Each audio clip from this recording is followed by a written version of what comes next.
This is CS50, and this is week 7, the week here of Halloween. Indeed, special thanks to CS50's own Valerie and her mom for having created this very festive scenery, and all past ones as well.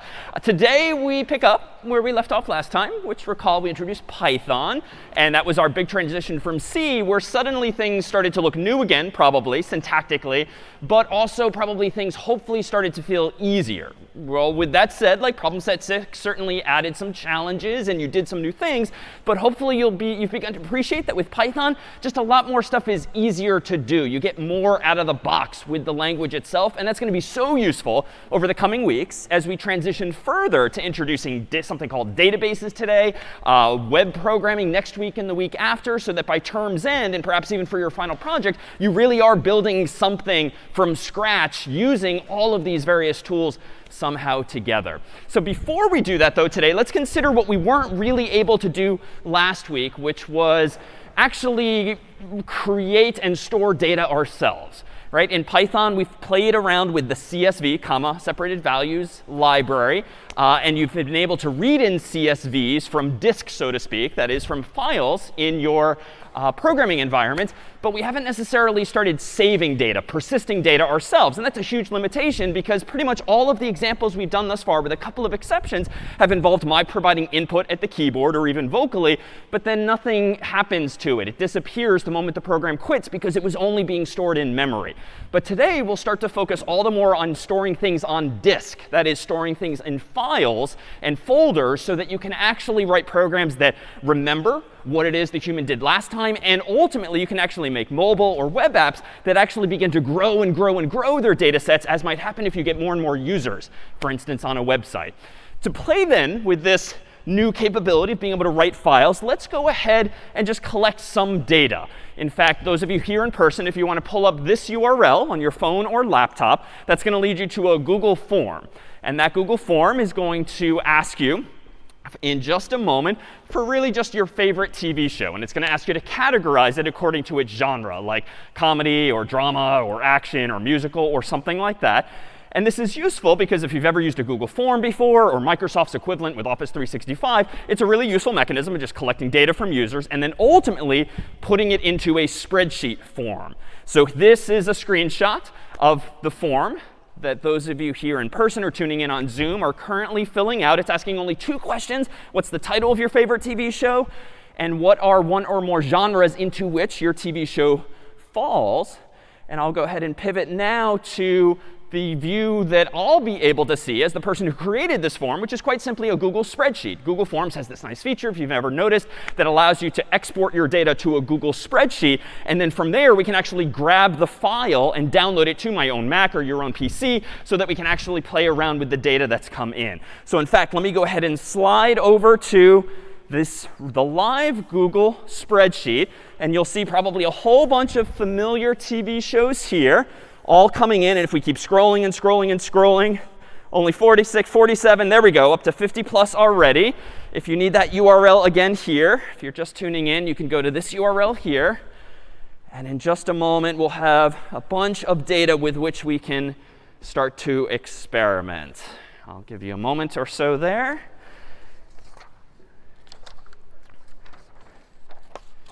All right. Let me hang in there a little longer. OK, we've got over 100 submissions. Good. Good. Even more coming in now. And we can see them coming in live here. Let me switch back to the spreadsheet. The list is growing and growing and growing. And in just a moment, let me give Carter a moment to help me export it in real time. Carter, just give me a heads up when it's reasonable for me to download this file. All right, and I'll begin to do this very slowly. So I'm going to go up to the File menu. If you've never done this before, download. You can download a whole bunch of formats, one in Excel. But more simply, and the one we'll start to play with here, is comma-separated values. So CSV files, we used this past week. Why are they useful? Now that you've played with them or used them in past real world, like what's the utility of a CSV file versus something like Excel, for instance? Why CSV in the first place? Any instincts? Yeah. OK, so storage is compelling. A simple text file with ASCII or Unicode text is probably pretty small. I like that. Other thoughts? Yeah, well said. It's just a simple text format, but using conventions like commas, you can represent the idea of columns. Using new lines, \n's, invisibly at the end of your lines, you can create the idea of rows. So it's a very simple way of implementing what we might call a flat file database. It's a way of storing data in a flat, that is very simple file that's just pure ASCII or Unicode text. And more compellingly, I dare say, is that with a CSV file, it's completely portable. Something's portable in the world of computing if it means you can use it on a Mac or a PC running this operating system or this other one. And portability is nice because if I were to download an Excel file, there'd be a whole bunch of people in this room and online who couldn't download it because they haven't bought Microsoft Excel or installed it. Or if they have a Mac, they might not, or if it's a .numbers file in the Mac world, a PC user might not be able to download it. So a CSV is indeed very portable. So I'm going to go ahead and download, quite simply, the CSV version of this file. That's going to put it onto my own Mac's downloads folder. And let me go ahead here, and in just a moment, let me just simplify the name because it actually downloads it at a pretty large name. And give me just one moment here. And you'll see that indeed on my Mac, I have a file called favorites.csv. I shortened the name real quick. And now what I'm going to do is go over to VS Code. And in VS Code, I'm going to open my File Explorer. And if I minimize my window here for a moment, a handy feature of VS Code is that you can just drag and drop a file, for instance, into your Explorer. And voila, it's going to automatically upload it for you. So let me go ahead and full screen here, close my Explorer, temporarily close my terminal window. And you'll see here a CSV file, favorites.csv. And the first row, by convention, has whatever the columns were in Google Spreadsheets or Office 365, in Excel Online, timestamp, comma, title, comma, genres. Then we have timestamps, which indicates when people started submitting. Looks like a couple of people were super eager to get started an hour or two ago. And then you have the title next after a comma. But there's kind of a curiosity after that. Sometimes I see the genre like comedy, comedy, comedy. But sometimes it's like crime, comma, drama, or action, comma, crime, comma, drama. And those things are quoted. And yet I didn't do any quotes. You probably didn't type any quotes. Where are those quotes coming from in this CSV file? Why are they there if we infer? Yeah. Yeah, so you have a kind of a corner case, if you will, because if you're using commas, as you described, to separate your data into what are effectively columns, well, you've kind of painted yourself into a corner if your actual data has commas in it itself. So what Google has done, what Microsoft does, what Apple does, is they quote any strings of text that themselves have commas, so that these are now sort of English grammatical commas, not CSV-specific commas. So it's a way of escaping your data, if you will. And escaping just means to call out a symbol in a special way, so it's not misinterpreted as something else. All right, so this is all to say that we now have all of this data with which we can play in the form of what we'll start calling a flat file database. So suppose I wanted to now start manipulating this data, and I want to store it ultimately indeed in this CSV format. How can I actually start to read this data, maybe clean it up, maybe do some analytics on it, and actually figure out what's the most popular show among those who submitted here over the past few minutes? Well, let me go ahead and close this. Let me go ahead then and open up, for instance, just my terminal window. And let's code up a file called favorites.py. And let's go ahead and iteratively start simple by just opening up this file and printing out what's inside of it. So you might recall that we can do this by doing something like import CSV to give myself some CSV reading functionality. Then I can go ahead and do something like with open, the name of the file that I want to open, in read mode, quote unquote, R means to read it. And then I can say as file or whatever other name for a variable to say that I want to open this file and essentially store some kind of reference to it in that variable called file. Then I can give myself a reader, and I can say csv.reader, passing in that file as input. And this is the magic of that library. It deals with the process of opening it, reading it, and giving you back something that you can just iterate over, like with a for loop. I do want to skip the first row. And recall that I can do this. Next reader is this little trick that just says ignore the first row, because the first one's special. It said timestamp, title, genres. That's not your data. That was mine. But this means now that I've skipped that first row, everything hereafter is going to be the title of a show that you all like. So let me do this. For row in the reader, let's go ahead and print out the title of the show each of you typed in. How do I get at the title of the show each of you typed in? It's somewhere inside of row. Row, recall, is a list. So what do I want to type next in order to get at the title of the current row? Just as a quick check here. What do I want to type to get at the title of the row? Keeping in mind, again, that it was timestamp, title, genres. Yeah. So row bracket 1 would give me the second column, 0 index. That is the one in the middle with the title. So this program isn't that interesting yet, but it's a quick and dirty way to figure out, all right, what's my data look like? Let me actually just do a little bit of a check here and see if it contains the data I think it does. Let me maximize my terminal window here. Let me run Python of favorites.py, hitting enter. And you'll see now a purely textual list of all of the shows you all seem to like here.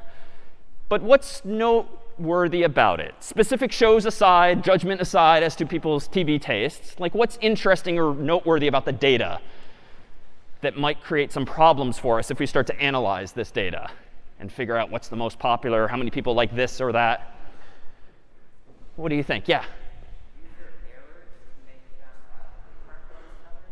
Yeah, there might be user errors or just sort of stylistic differences that give the appearance that one show is different from the other. For instance, here, let's see if I can see an example on the screen here. Yeah, so friends here is in all lowercase. Friends here is capitalized. No big deal. We can sort of mitigate that. But this is just a tiny example of where data in the real world can get messy fast. And that probably wasn't even a typo. It was just sort of just someone not caring as much to capitalize it. And that's fine. Your users are going to type what they're going to type. So let's see if we can't now begin to get at more specific data and maybe even clean some of this data up. Let me go back into my file called favorites.py here. And let's actually do something a little more user-friendly for me. Instead of a reader, recall that there was this dictionary reader that's just a little more user-friendly. And it means I can type in dictionary reader here, passing in the same file. But now when I iterate over this reader variable, what is each row? When using a dict reader instead of a reader, recall, and this is just a peculiarity of the CSV library, this gives me back not a list of cells, but what instead, which is marginally more user-friendly for me. Yeah?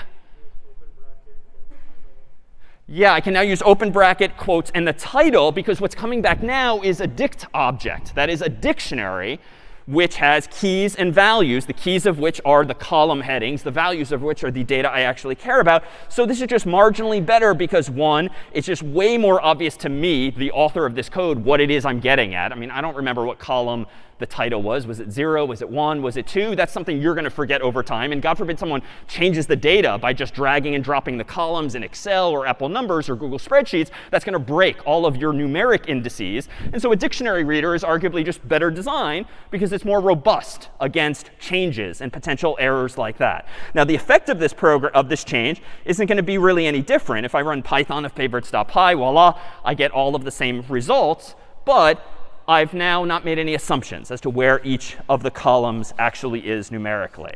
All right, well, let's go ahead and now filter out some duplicates, because there's a lot of commonality among some of the shows here. So let's see if we can't filter out duplicates. If I'm reading a CSV file top to bottom, what intuitively might be the logic I want to implement to filter out duplicates? It's not going to be quite as simple as a simple function that does it for me. I'm going to have to build this. But logically, if you're reading a file from top to bottom, how might you go about, in Python or just any context, getting rid of duplicate values? Yeah, what do you think?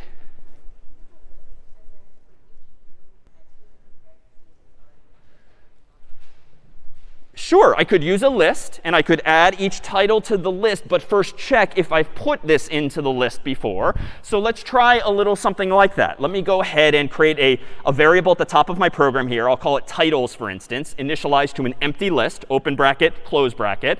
And then inside of my loop here, instead of printing it out, let's start to make a decision. So if the current row's title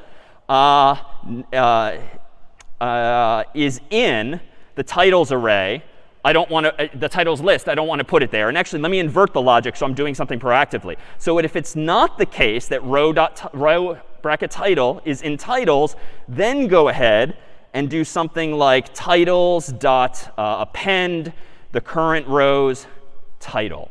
And recall that we saw .append a week or so ago, where it just allows you to append to the current list. And then what can I do at the very end after I'm all done reading the whole file? Why don't I go ahead and say for title in titles, go ahead and print out the current title. So it's 2 loops now, and we can come back to the quality of that design. But let me go ahead here and rerun Python of favorites.py. Let me increase the size of my terminal window so we can focus just on this and hit enter. And now I'm just skimming. I don't think I'm seeing duplicates, although I am seeing some near duplicates. For instance, there's friends again.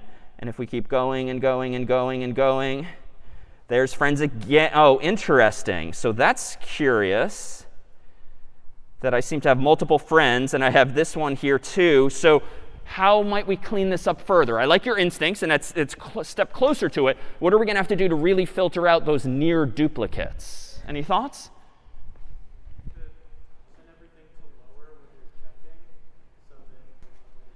Yeah, what are the common mistakes? To summarize, we could ignore the capitalization altogether and maybe just force everything to lowercase or everything to uppercase. Doesn't matter which, but let's just be consistent. And for those of you who might have accidentally or instinctively hit like the space bar at the beginning of your input or even at the end, we can strip that off too. Stripping white space is a common thing just to clean up user input. So let me go back into my code here, and let me go ahead and tweak the title a little bit. Let me say that the current title inside of this loop is not going to be just the current row's title, but let me go ahead and strip off from the left and the right implicitly any white space. If you read the documentation for the strip function, it does just that. It gets rid of white space to the left, white space to the right. And then if I want to force everything to maybe uppercase, I can just uppercase the entire string. And remember, what's handy about Python is you can chain some of these function calls together by just using dots again and again. And that just takes whatever just happened, like the white space got stripped off, then it additionally uppercases the whole thing as well.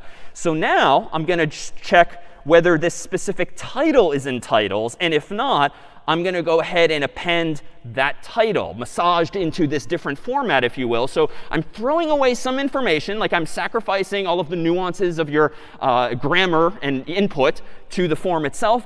But at least I'm trying to canonicalize, that is, standardize what the data actually looks like. So let me go ahead and run Python of favorites.py again and hit enter.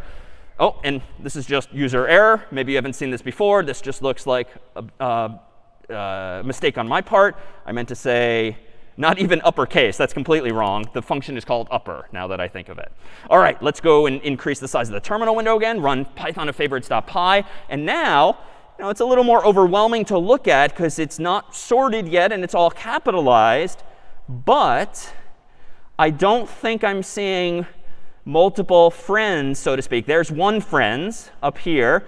And that's it. I'm back up at my prompt already. So we seem now to be filtering out duplicates. Now, before we dive in further and clean this up further than this, what else could we have done? Well, it turns out that in Python 2, you often do get a lot of functionality built into the language. And I'm kind of implementing myself the idea of a set. If you think back to mathematics, a set is typically something with a bunch of values that has duplicates filtered out. Recall that Python already has this for us. And we saw it really briefly when I whipped up the dictionary implementation a couple of weeks back. So I could actually define my titles to be a set instead of a list. And this would just modestly allow me to refine my code here such that I don't have to bother checking for duplicates anyway. I can instead just say something like titles.add the current title like this. Marginally better design if you know that a set exists, because you're just getting more functionality out of this. All right, so let's clean the data up further. We've now gone ahead and fixed the problem of case sensitivity. We threw away white space in case someone had hit the space bar with some of the input.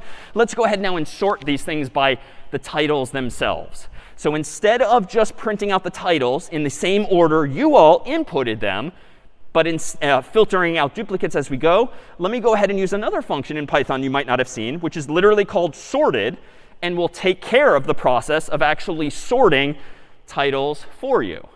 Let me go ahead and increase the font size of my terminal, run Python of favorites.py, and hit enter. And now you can really see how many of these shows start with the word the or do not. Now it's a little easier to wrap our minds around just because it's at least sorted alphabetically. But now you can really see some of the differences in people's inputs. So far, so good. But a few of you decided to stylize avatar in 3 different ways here. Brooklyn 99, a couple of different ways here. And I think if we keep going, we'll see further and further variances that we did not fix by focusing on white space and capitalization alone. So already here, this is only, what, 100 plus, 200 rows? Already real-world data starts to get messy quickly. And that might not bode well when we actually want to keep around real data from real users. You can imagine an actual website or a mobile application dealing with this kind of thing on scale. Well, let's go ahead and do this. Let's actually figure out the popularity of these various shows by now iterating over my data and keeping track of how many of you inputted a given title. We're going to ignore the problems like Brooklyn 99 and the Avatar, Avatar, where there was things that were different beyond just white space and capitalization. But let's go ahead and keep track of now how many of you inputted each of these titles. So how can I do this? I'm still going to take this approach of iterating over the CSV file from top to bottom. We've used a couple of data structures thus far, a list to keep track of titles or a set to keep track of titles. But what if I now want to keep around a little more information? For each title, I want to keep around how many times I've seen it before. I'm not doing that yet. I'm throwing away the total number of times I see these shows. How could I start to keep that around? We could use a dictionary. And how? Elaborate on that. Perfect. Really good instincts. Using a dictionary, insofar as it lets us store keys and values, that is, associate something with something else. This is why a dictionary, or hash tables more generally, are such a useful, practical data structure, because they just let you remember stuff in some kind of structured way. So if the keys are going to be the titles I've seen, the values could be the number of times I've seen each of those titles. And so it's kind of like just having a two-column table on paper. For instance, if I were going to do this on a piece of paper, I might just have two columns here, where maybe this is the title that I've seen, and this is the count over here. This is, in effect, a dictionary in Python. It's two columns, keys on the left, values on the right. And this, if I can implement in code, will actually allow me to store this data and then maybe do some simple arithmetic to figure out which is the most popular. So let's do this. Let me go ahead and change my titles to not be a list, not be a set.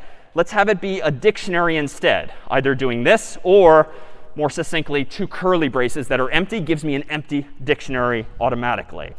What do I now want to do? I think most of my code can stay the same. But down here, I don't want to just blindly add titles to the data structure. I somehow need to keep track of the count. And unfortunately, if I just do this, let's do titles bracket title plus equals 1. This is a reasonable first attempt at this, because what am I doing? If titles is a dictionary, and I want to look up the current title therein, the syntax for that, like before, is titles bracket and then the key you want to use to index into the dictionary. It's not a number in this case. It's an actual word, a title. And you're just going to increment it by 1. And then eventually, I'll come back and finish my second loop and do things in terms of the order. But for now, let's just keep track of the total counts. Let me go ahead and increase my terminal window. Let me do python of favorites.py and hit enter. And How I Met Your Mother is giving me a key error. What does that mean? And why am I seeing this? And in fact, just to give a little bit of a breadcrumb here, let me zoom out here. Let me open up the CSV file again real quickly. And wow, we didn't even get past the second row in the file or the first show in the file. Notice that How I Met Your Mother, somewhat lowercase, is the very first show in therein. What's your instinct for why this is happening? I don't have a starting point, right? I'm adding 1 to what? Like I'm blindly indexing into the dictionary using a key, How I Met Your Mother, that doesn't yet exist in the dictionary. And so Python throws what's called a key error because the key you're trying to use just doesn't exist yet. So logically, how could we fix this? We're close. We got like half of the problem solved, but I'm not handling the obvious now case of nothing being there. Yeah. Creating the counter itself. So maybe I could do something like this. Let me close my terminal window and let me ask a question first. If the current title is in the dictionary already, if title in titles, that's going to give me a true false answer, it turns out. Then I can safely say titles bracket title plus equals 1.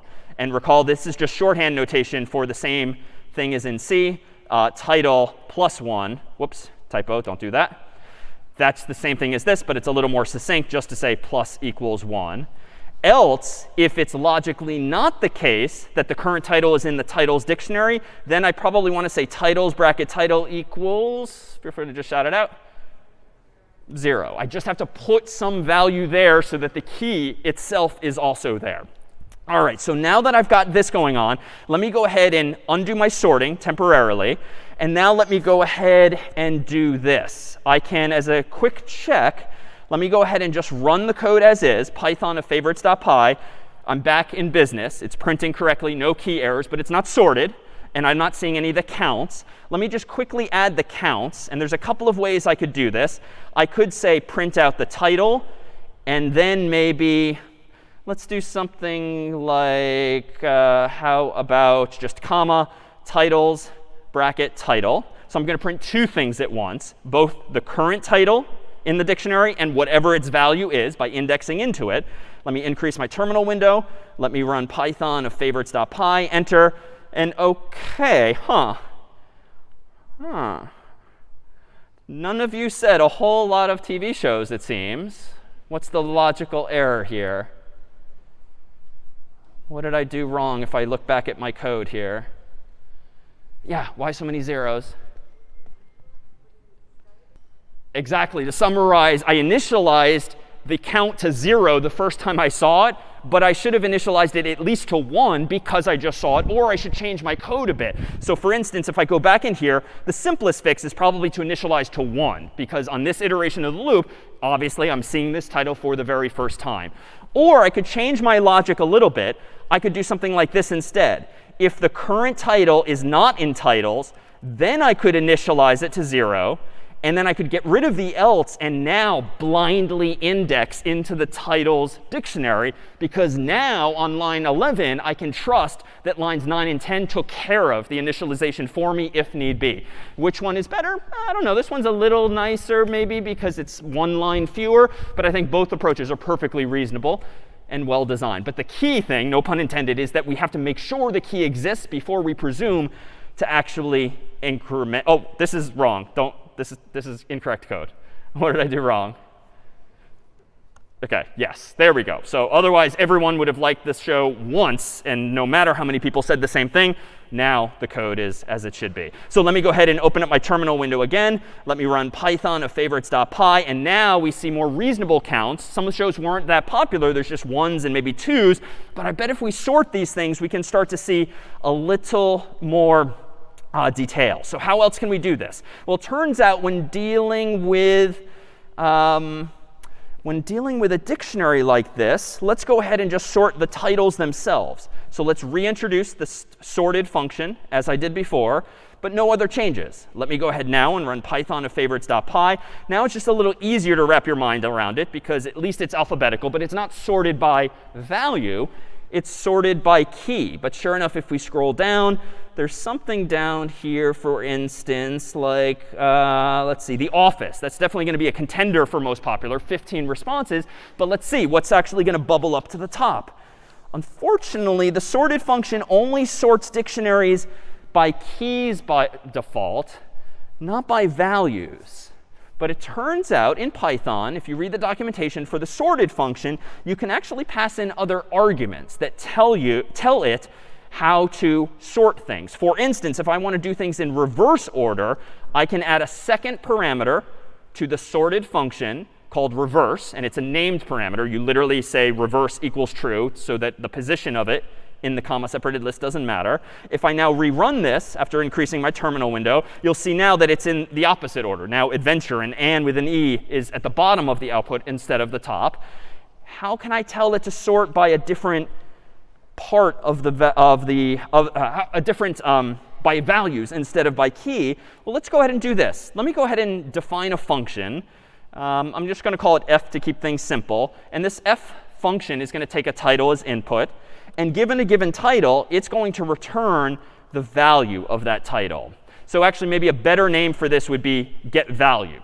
Or we could come up with something else as well. The purpose of the getValue function, to be clear, is to take as input a title and then return the corresponding value. Why is this useful? Well, it turns out that the sorted function in Python, according to its documentation, also takes a key parameter where you can pass in, crazy enough, the name of a function that it will use in order to determine what it should sort by the key or by the value, or in other cases, even other types of data as well. So there's a curiosity here, though, that's very deliberate. Key is the name of the parameter, just like reverse was the name of this other parameter. The value of it, though, is not a function call. It's a function name. Notice I am not doing this, no parentheses. I'm instead passing in getValue, the function I wrote, by its name. And this is a feature of Python and certain other languages. Just like variables, you can actually pass whole functions around so that they can be called for you later on by someone else. So what this means is that the sorted function written by Python, they didn't know what you're going to want to sort by today. But if you provide them with a function called getValue or anything else, now their sorted function will use that function to determine, OK, if you don't want to sort by the key of the dictionary, what do you want to sort by? This is going to tell it to sort by the value, by returning the specific value we care about. So let me go ahead now and rerun this after increasing my terminal. Python of favorites.py, enter. Here we have now an example of all of the titles you all typed in, albeit forced to uppercase and with any white space thrown out. And now The Office is an easy win over Friends versus Community versus Game of Thrones, Breaking Bad, and then a lot of variants thereafter. So there's a lot of steps to go through. Like this, isn't that bad once you've done it once and you know what these functions are and you know that these parameters exist. But it's a lot of work. I mean, that's 17 lines of code just to analyze a CSV file that you all created by way of those Google Forms submissions. But it took me a lot of work just to get simple answers out of it. And indeed, that's going to be among the goals for today ultimately is how can we just make this easier? Right? It's one thing to learn new things in Python, but if we can avoid writing code or this much code, that's going to be a good thing. And so one other technique we can introduce here that does allow us to write a little less code is we can actually get rid of this function. It turns out in Python, if you just need to make a function, but it's going to be used and then essentially thrown away. It's not something you're going to be reusing in multiple places. It's not like a library function that you want to keep around. You can actually just do this. You can change the value of this key parameter to be what's called a Lambda function, which is a fancy way of saying a function that technically has no name. It's an anonymous function. Why does it have no name? Well, it's kind of stupid that I invented this name on line 13. I used it on line 16, and then I never again used it. Right? If there's only being used in one place, why bother giving it a name at all? So if you instead in Python say lambda and then type out the name of the parameter you want this anonymous function to take, you can then say, go ahead and return this value. Now, notice the inconsistencies here. When you use this special lambda keyword that says, hey, Python, give me an anonymous function, a function with no name. It then says, Python, this anonymous function will take one parameter. Notice there's no parentheses, and that's deliberate if confusing. It just tightens things up a little bit. Notice that there's no return keyword, which similarly tightens things up a bit, albeit inconsistently. But this line of code I've just highlighted is actually identical in functionality to this. But it throws away the word def, it throws away the word getValue, it throws away the parentheses, and it throws away the return keyword just to tighten things up. And it's well suited for a problem like this, where I just want to pass in a tiny little function that does something useful, but it's not something I'm going to reuse. It doesn't need multiple lines to take up space. It's just a nice, elegant one-liner. That's all a Lambda function does. It allows you to create an anonymous function right then and there, and then the function you're passing it to, like sorted, will use it as before. Indeed, if I run Python of favorites.py after growing my terminal window, the result is exactly the same. And we see at the bottom here all of those small results. Are any questions then on this syntax, on these ideas? The goal here has been to write a Python program that just starts to analyze or clean up data like this. Yeah? Could you use the lambda if it's just returning immediately? It's really meant for one line of code generally. So you don't use the return keyword. You just say what it is you want to return. Good question. Could you do more in that one line if it's got to be a more involved algorithm? Yes, but you would just ultimately return the value in question. In short, if it's getting it all sophisticated, you don't use the Lambda function in Python. You go ahead and actually just define a name for it, even if it's a one-off name. JavaScript, another language we'll look at in a few weeks, makes heavier use, I dare say, of Lambda functions. And those can actually be multiple lines. But Python does not support that instinct. All right, so let's go ahead and do one other thing. Office was clearly popping out of the code here quite a bit. Let's go ahead and write a slightly different program that maybe just focuses on the office for the moment. Just focuses on the office. So let me go ahead and throw most of this code away up until this point when I'm inside of my inner loop. And let me go ahead and I don't even want the global variable here. All I want to do is focus on the current title. How could I detect if someone likes the office? Well, I could say something like, how about this? So counter equals 0. We'll just focus on the office. If title equals the office, I could then go ahead and say counter plus equals 1. I don't need a key. There's no dictionary involved now. It's just a simple integer variable. And then down here, I'll say something like number of people who like the office is whatever this value is, and I'll put in counter in curly braces, and then I'll turn this whole thing into an F string. All right, let me go ahead and run this. Python of favorites.py, enter. Number of people who like the office is 15. All right, so that's great, but let's go ahead now and deliberately muddy the data a bit. All of you were very nice in that you typed in the office. But you could imagine someone just typing office, for instance, maybe there, and many people might just write office. You could imagine, didn't happen here, but suppose it did, and probably would have if we had even more submissions over time. Now let's go ahead and rerun this program. No changes to the code. Now only 13 people like the office. So let's fix this. The data is now, as I mutated it, to have a couple of offices and many the offices. How could I change my Python code to now count both of those situations? What could I change up here in order to improve this situation? Any thoughts? Yeah. Yeah, so I could just ask two questions like that. If title equals the office or title equals just office, for instance, and I'm still don't have to worry about capitalization. I don't have to worry about spaces because I at least threw that all away. Now I can go ahead and rerun this code.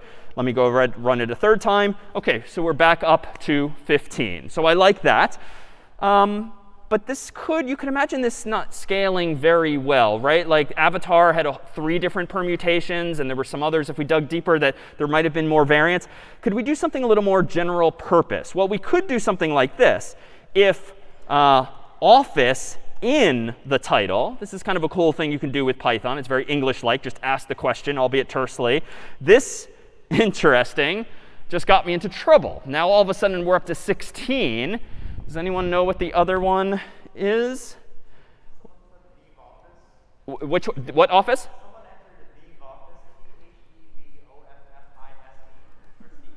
Oh, interesting. Yes, so they hit the. OK. OK, someone did that. Sure. So the v office. OK, this one's actually going to be hard to correct for. Like, I can't really think of a general. Well. This is actually a good example of like data gets messy fast. And you could imagine doing something where, OK, we could have like 26 conditions. If someone said the A office or the B office, or right, you could imagine doing that. But then there's surely going to be other typos that are possible. So that's actually a hard one to fix. But it turns out we got lucky. And now this is actually the accurate count. But the data is itself messy. Let me show another way that just as another tool to our toolkit. It turns out that there's this feature in many programming languages, Python among them, called regular expressions. And this is actually a really powerful technique that we'll just scratch the surface of here, but it's going to be really useful actually maybe toward final projects, in web programming, anytime you want to clean up data or validate data. And actually, just to make this clear, give me a moment before I switch screens here. And let me open up a Google form from scratch. Give me just a moment to create something real quick. If you've never noticed this before when creating a Google form, you can do like a question. And if you want the user to type in something very specific as a short text answer like this, you might know that there's toggles like this in Google's world, like you can require it. Or you can do response validation, like you could say, what's your email? And then you could say something like text is an email. So here's an example in Google Forms how you can validate users' input. But a feature most of you have probably never noticed or cared about or used is this thing called a regular expression, where you can actually define a pattern. And I could actually re-implement that same idea by doing something like this. I can say, let the user type in anything, represented by *, then an @ sign, then something else, then a literal period, then, for instance, something else. So it's very cryptic, admittedly, at first glance. But this means any character, 0 more times. This means any character, 0 more times. This means a literal period, because apparently means any character in the context of these patterns. Then this thing means any character 0 more times. So I should actually be a little more nitpicky. You don't want 0 or more times. You want 1 or more times. So this with a plus means any character 1 or more times. So there has to be something there. And I think I want the same thing here, 1 or more times, 1 or more times. Or heck, if I want to restrict this form in some sense to edu addresses, I could change that last thing to literally .edu. And so long story short, even though this looks, I'm sure, pretty cryptic, there is this sort of mini language built into Python and JavaScript and Java and other languages that allows you to express patterns in a standardized way. And this pattern is actually something we can implement in code too. And let me switch back to Python for a second just to do the same kind of idea. Let me toggle back to my code here.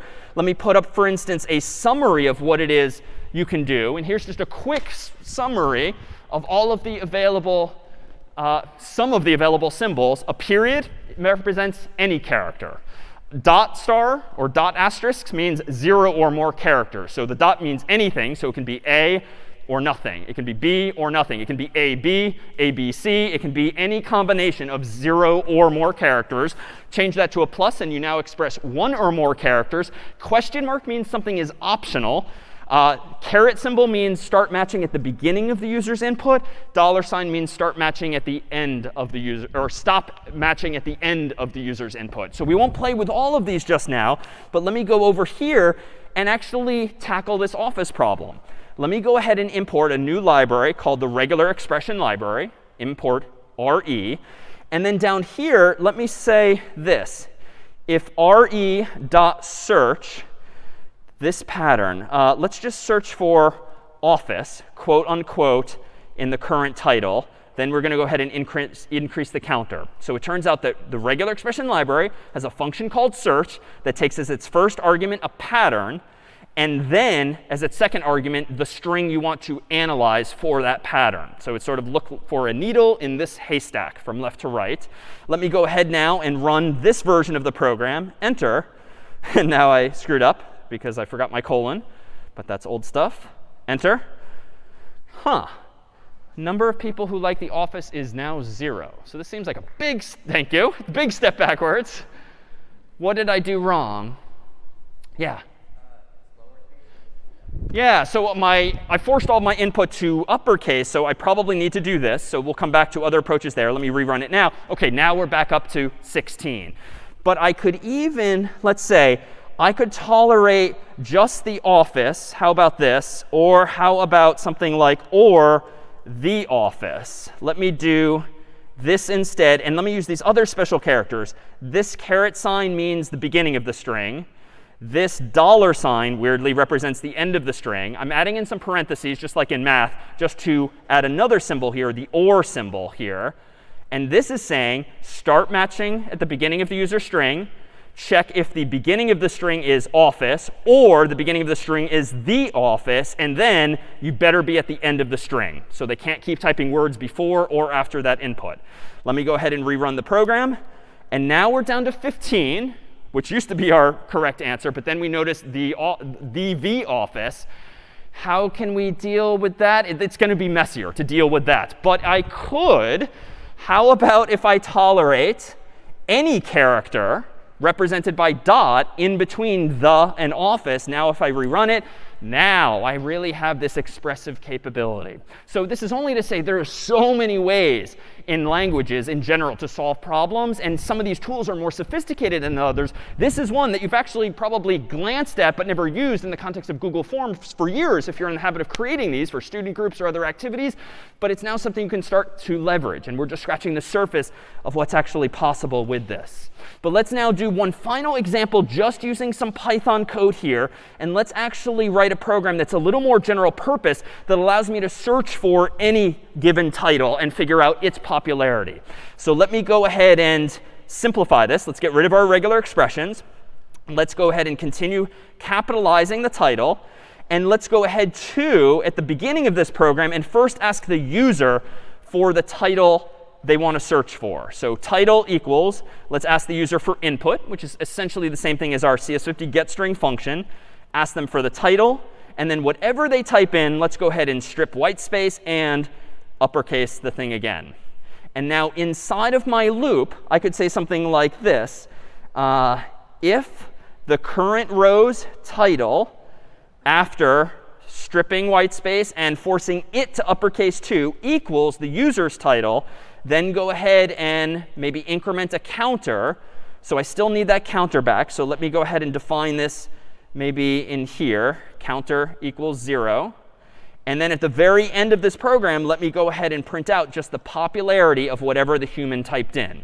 So again, the only difference is I'm asking the human for some input this time. I'm initializing my counter to 0. Then I'm searching for their title in the CSV file by doing the same massaging of the data by forcing it to uppercase and getting rid of the white space. So now when I run python of favorites.py, enter, I could type in the office, all lowercase even, and now we're down to 13.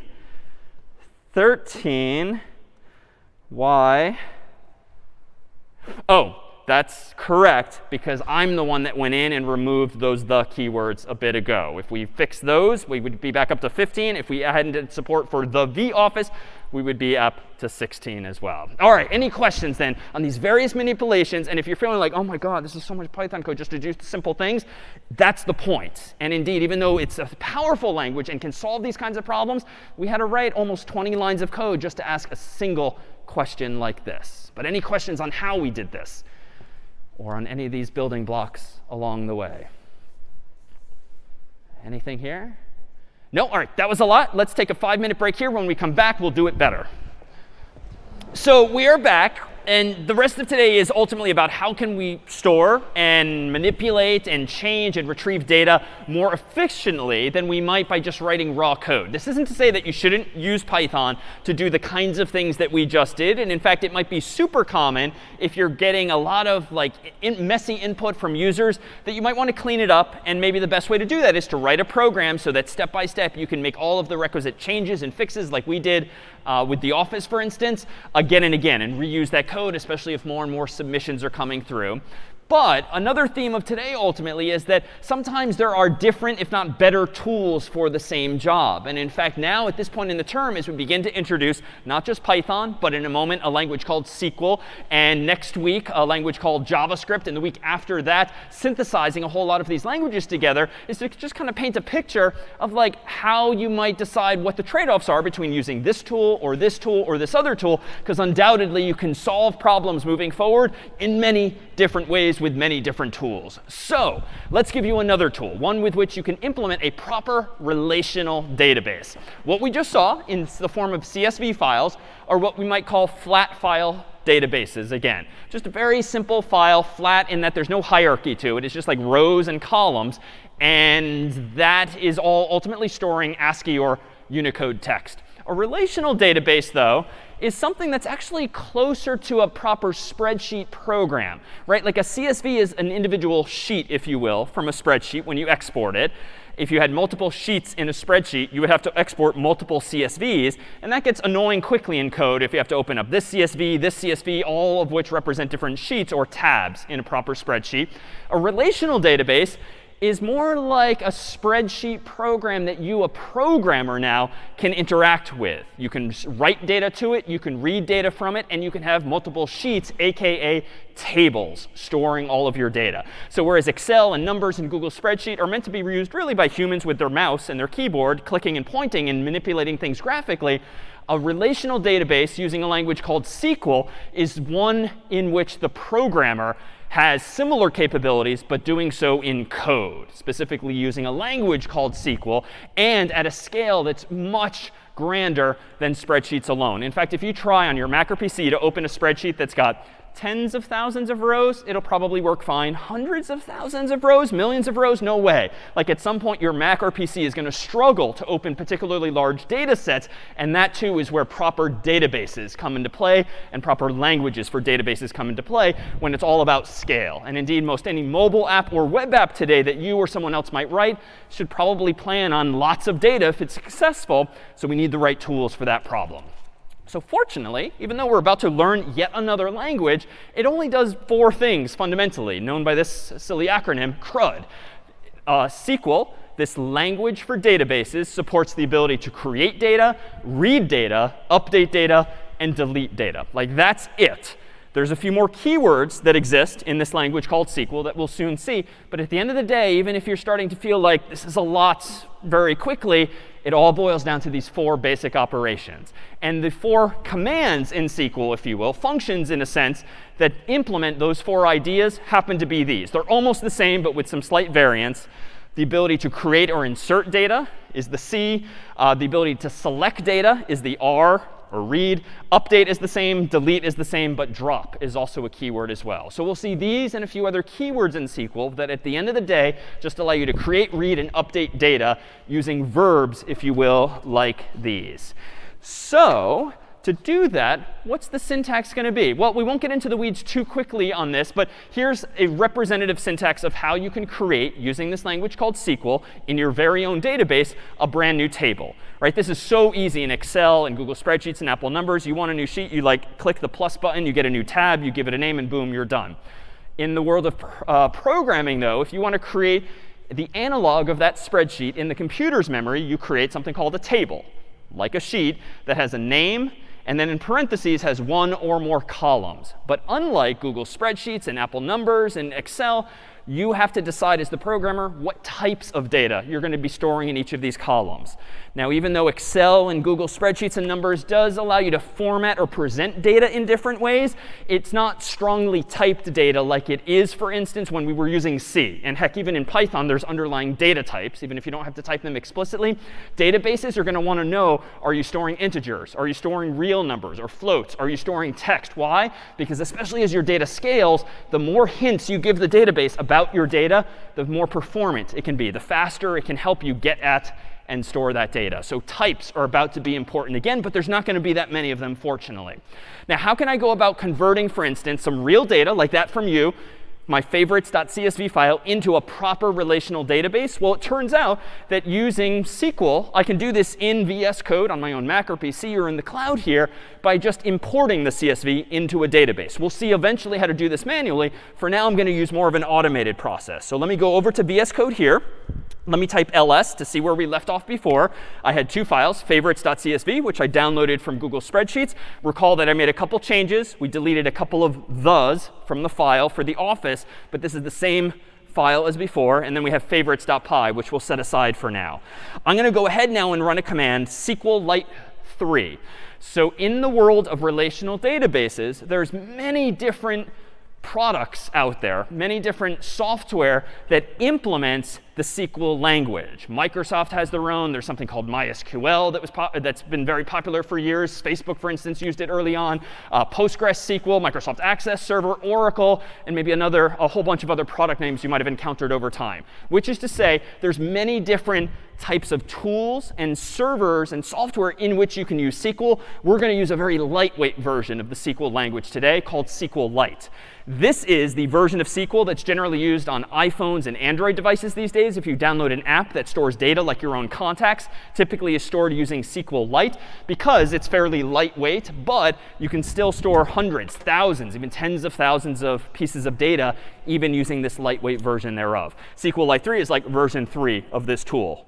We're going to go ahead and run SQLite 3 with a file called favorites.db. It's conventional in the world of SQLite to name your file something.db. I'm going to create a database called favorites.db. Once I'm inside of the program now, I'm going to go ahead and enter CSV mode. Again, not something you have to memorize, just something you can look up as needed. And then I'm going to import favorites.csv into a table that is a sheet, if you will, called favorites as well. Now I'm going to hit enter, and I'm going to go ahead and exit the program altogether and type ls. Now I have 3 files in my current directory, the CSV file, the Python file from before, and now favorites.db. But if I did this right, all of the data you all typed into the CSV file has now been loaded into a proper database where I can now use this SQL language to access it instead. So let's go ahead again and run SQLite 3 of favorites.db, which now exists. And now, at the SQLite prompt, I can start to play around and see what this data is. For instance, I can look by typing .schema at what the schema is of my data. What's the design? Now, no thought was put into the design of this data at the moment because I automated the whole process. Once we start creating our own databases, we'll give more thought to the data types and the columns that we have. But we can see what SQLite presumed I wanted just by importing the data by default.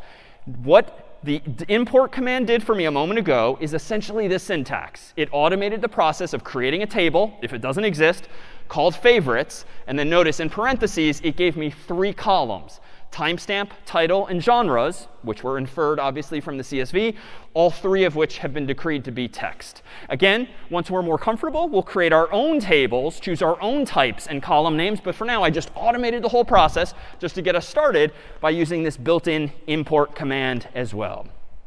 All right. So what now can I begin to do?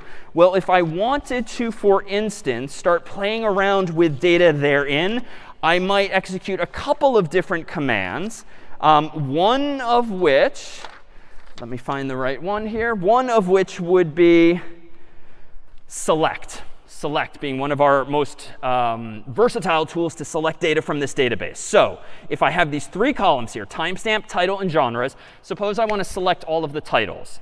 Doing that earlier in Python required importing the CSV library, opening the file, creating a reader or a dict reader, iterating over every row, adding every title to a dictionary, or just printing it out, and ... right? There was like a dozen or so lines of code when we first began.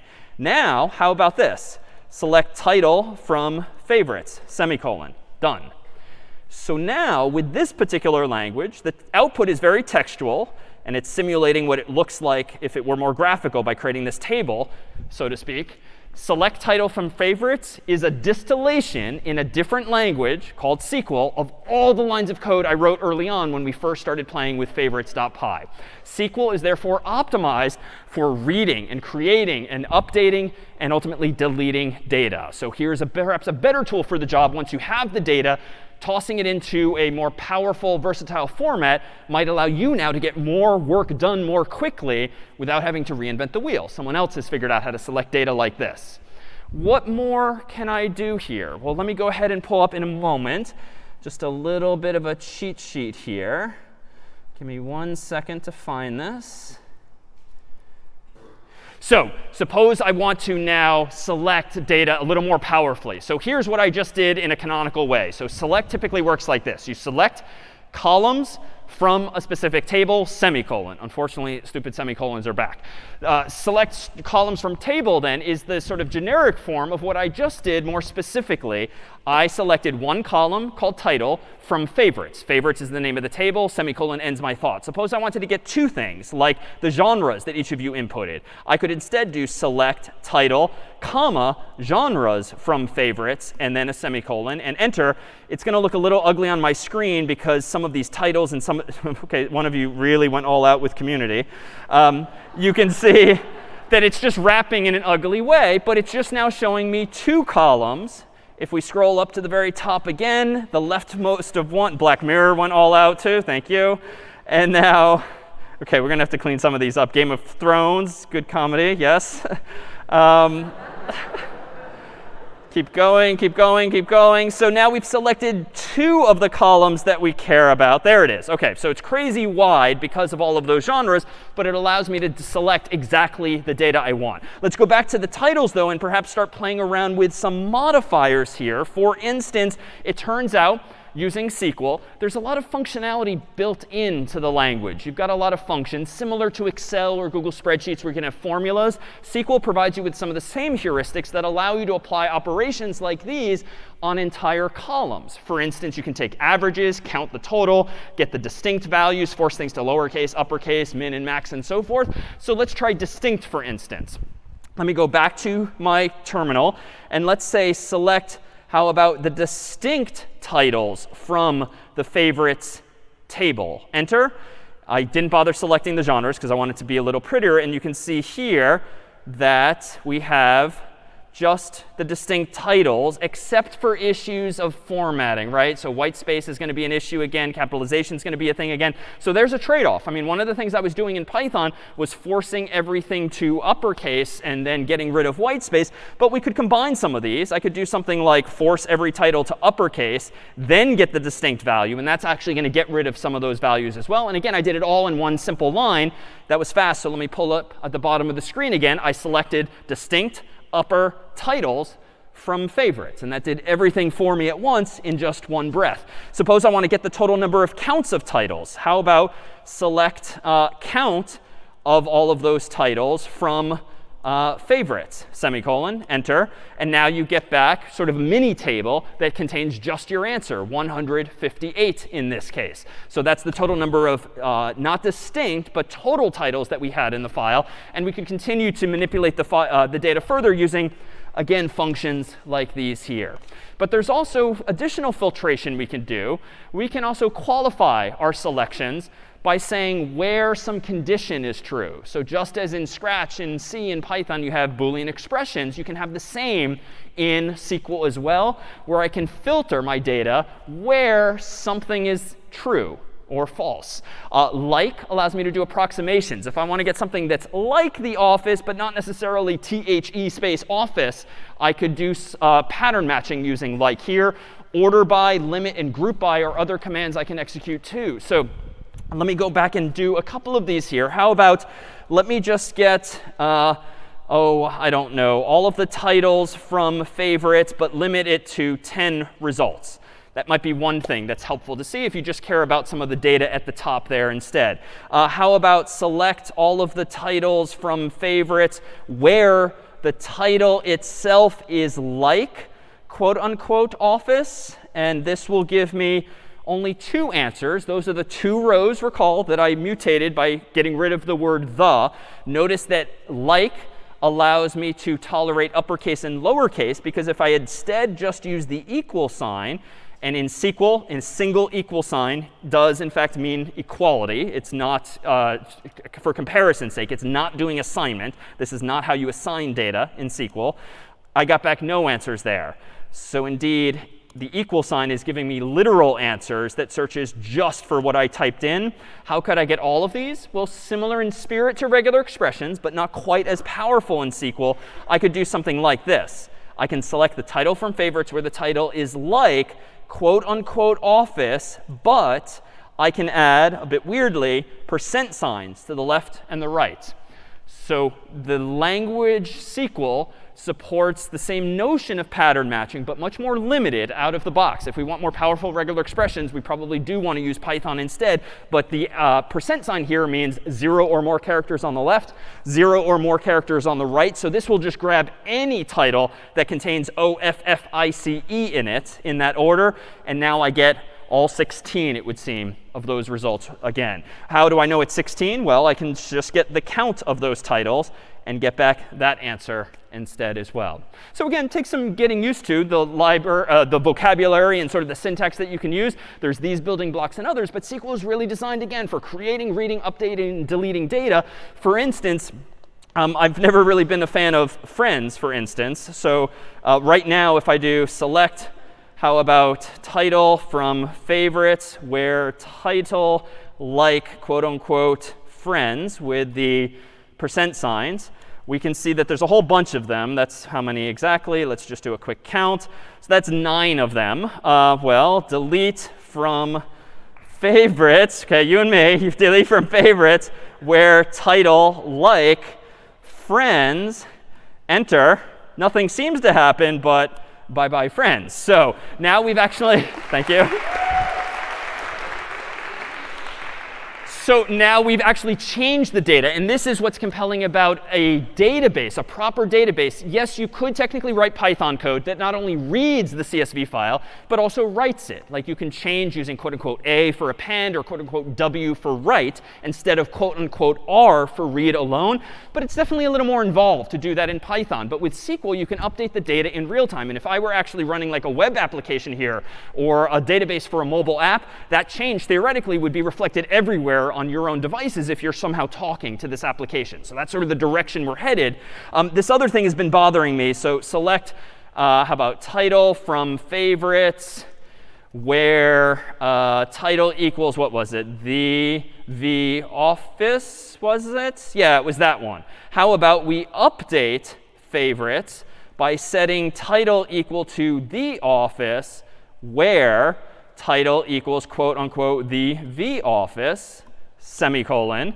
And now if I select the same thing again, I can go up and down with my arrow keys quickly.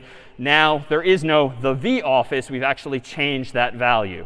How about genres? Select genres from favorites where the title is title equals Game of Thrones, semicolon. These were kind of long, and I don't really agree with all of that. So how about we update favorites, set genres equal to, sure, action, adventure, sure, drama. OK, so it's a decent list. Fantasy, sure, thriller, war. OK, anything really but comedy, I would say. Let's go ahead and hit enter now. And now if I select genres again, same query, now we've sort of canonicalized that. We've thrown data away. So whether or not that is right is probably a bit subjective and argumentative. But I have at least cleaned up my data, which is, again, the U in CRUD. Create, read, update, delete. You can do it that easily. Beware using delete. Beware worse using drop, whereby you can drop an entire table. But via these kinds of commands, can we actually now manipulate our data much more rapidly and with single thoughts. And in fact, if you're an aspiring statistician or data scientist or analyst in the real world, SQL is such a commonly used language because it allows you to really dive into data quickly and ask questions of the data and get back answers quite quickly. And this is a simple data set. You can do this with much larger data sets, as we soon will too. Are any questions on what we've seen of SQL thus far? Only scratch the surface, but again, it boils down to creating, reading, updating, and deleting data. Questions here? All right, well, let's consider the design of this data. Recall that if I do .schema, that shows me the design of my table, the so-called schema of my data.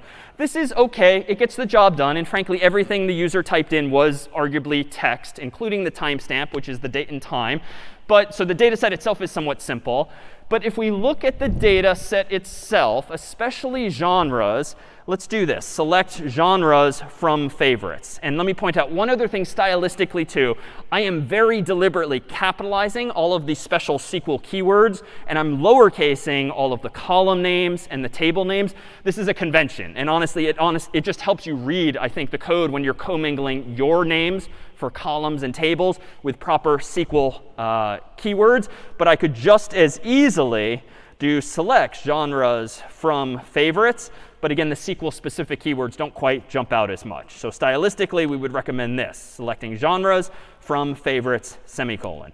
So here is where, OK, that was not intended. I accidentally made every show, including The Office, about action, adventure, drama, fantasy, thriller, and war. How did I do that accidentally? What did I do wrong?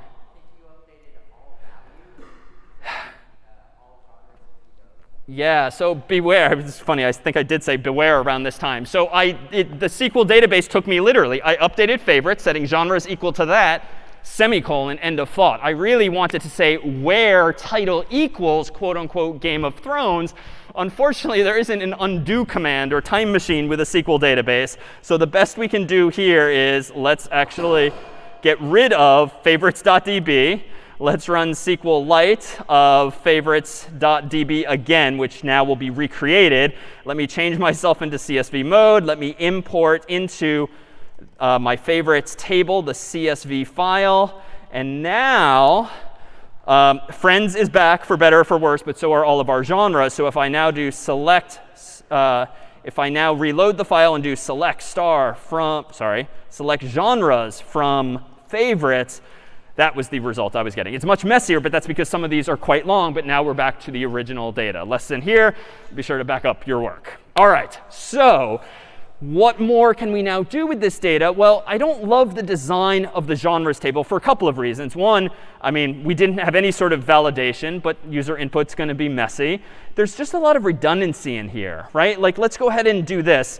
Let me select all the comedies you all typed in. So select title from favorites where genres equals quote unquote comedy. OK, so there's all of the shows that are explicitly comedies. But I think there might actually be others. Let me scroll back up here. Comedy drama. What was a comedy and a drama? How about? Let's search for the, whoops. Let me copy paste comedy, comma, drama. OK, so The Office, in this case, was considered comedy and drama. Billions, It's Always Sunny in Philadelphia, and Gilmore Girls as well.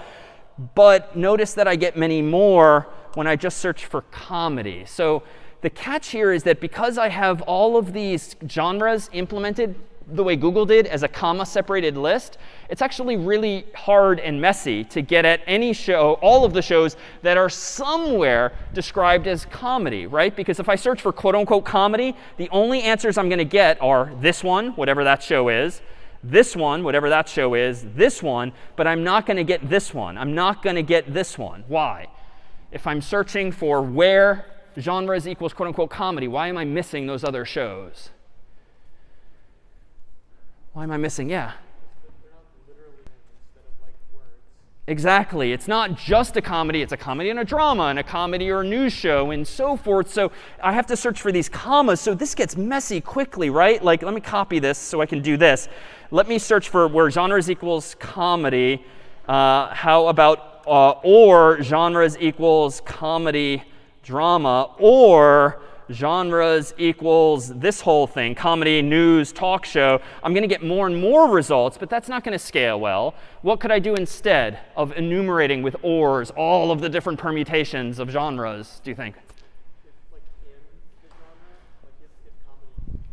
Yeah, so I could use the keyword, similar in Python to the word in. I could use the like keyword so that so long as the genres is like comedy somewhere in there, that's going to give me all of them, so long as the word comedy is in there. But let me go ahead and just open the form from earlier. The form had, let me see if I can open this real quick before I toggle over. If we look back at the form, recall that there were all of those radio buttons asking for the specific genres into which something fell. And if I open this, let me full screen here and now open the original form, you'll see all of the genres here, none of which are that worrisome except for a corner case is jumping out at me. Where might the like keyword alone get me into trouble? It's not with comedy. I'm OK with comedy, but yeah, music and musical are deliberately on the list here because, one, there are separate genres. But if I just search for something that's like music, I'm going to accidentally suck in all of the musicals, which might not be what I intend. If music is like a music video or whatever, and musical is actually a different type of show, I don't want to just do that. So it seems just very messy. Like I could probably hack something together with maybe add some commas in there or something like this. But this is just not a good design for the data. Google has done it this way because it's just simple to actually keep the user's data all in a single column and, just as they did, separate it by commas. But this is a real messy way to use CSV is by putting comma-separated values in your comma-separated values. Arguably, the folks at Google probably just did this because it's just simpler. And they didn't want to give people multiple sheets or complicate things using some other weirder character than commas alone. But I bet there's a better way for us to do this. And let me go ahead and do this. Let me go back into my code here. And in just a moment, I'm going to grab a program that I wrote in advance that's going to use Python to open up the CSV file, iterate over all of the rows, and load the data into 2 tables this time. 2 tables, one called shows and one called genres, so as to actually separate these 2 things out. Give me just a moment to grab the code. And when I run this, I'll only have to run it once. Let me go ahead and run Python in a moment, and I'll reveal the results in a sec. This is going to be version 8 of the code online. When I do this, let me go ahead and open up this file. Give me a second to move it into this directory. Version 8. OK. So here we have version 8 of this that's available online that's going to do the following. And I'll gloss over some of the details just so that we don't get stuck in the weeds of some of this code.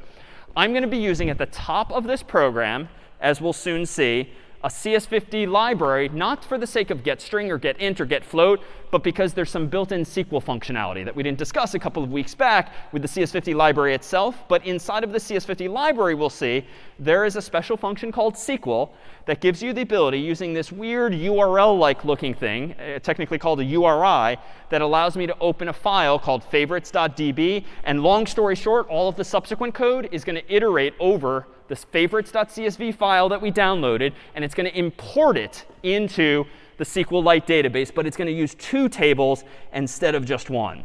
So give me just a moment to run this, and then I'll reveal the actual results. This is going to be run on favorites.csv. And taking a look here, give me just a moment. Oh, give me a sec. Come on. Come on. This program should not be taking this long. Sorry. Let's open this real fast. Whoops, not that file.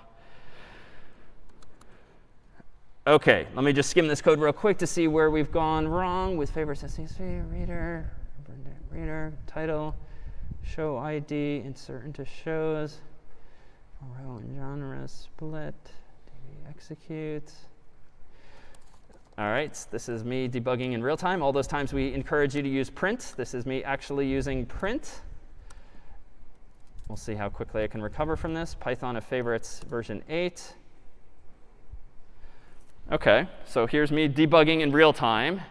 It's printing out. Oh, maybe I just didn't wait long enough. OK, so here we go. What I'm doing is printing out the dictionary that represents each row that you all typed in. And we're actually making progress. All right, I was too impatient and didn't wait long enough.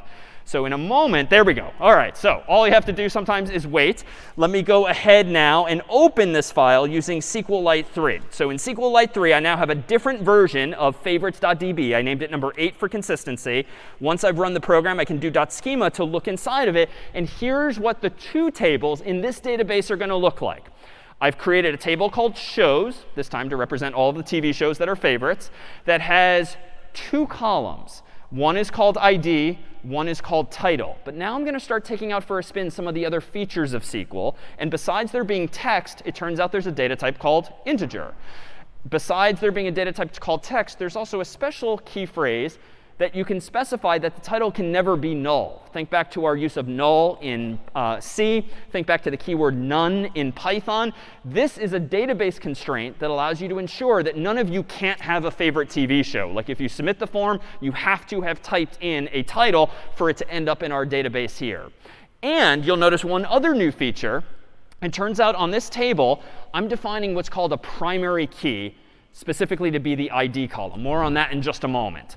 Meanwhile, the second table my code has created for me, as we'll soon see, gives me a column called show ID, and then a genre, the value of which is text, that can also not be null. And then more on this in a moment. This table has what we're going to call a foreign key, specifically the show ID column that references shows ID. So before we get into the weeds of this, this is now a way of creating the relation in relational database. If I have two tables now, not just one, they can somehow be linked together by a common column. In other words, the shows column, shows table, is going to give me a table with two columns, an ID and a title. Every title you gave me, I'm going to assign a unique value. The genres table, meanwhile, is going to associate individual genres, singular, with that same ID. And the result of this, to pop back to the terminal here, is let's do this. Select star from shows of this new database. And you'll see that I've given, indeed, all of the shows you all typed in unique identifiers. I didn't filter out duplicates or do anything beyond just forcing everything to uppercase. So there's going to be some duplicates here because I didn't want to get rid of anyone's data. But you'll see that, indeed, I've given everyone a unique identifier, from the very first person who typed How I Met Your Mother all the way down to input number 158. Meanwhile, if I do select star from genres, which is now a table, not just a column in the original data, now you'll see a much better design for this data. Notice what I've done here. Let me go all the way to the top, and you'll see two columns, one of which is called show ID, the other of which is called genre. And again, I wrote some code to do this because I had to take Google's messy output where everything was separated by commas. I had to tear away the commas and then put each genre into this table by itself. Even though we haven't introduced the syntax via which we can reconstitute the data and reassociate your genres with your titles, why at a glance might this be a better design now? Even though I've doubled the number of tables from 1 to 2, why is this probably on the direction toward a better design? What might your instincts be?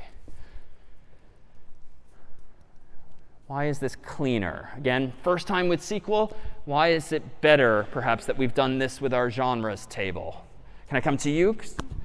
Why might this be better? Yeah, oh, just because we had the conversation before about the commas.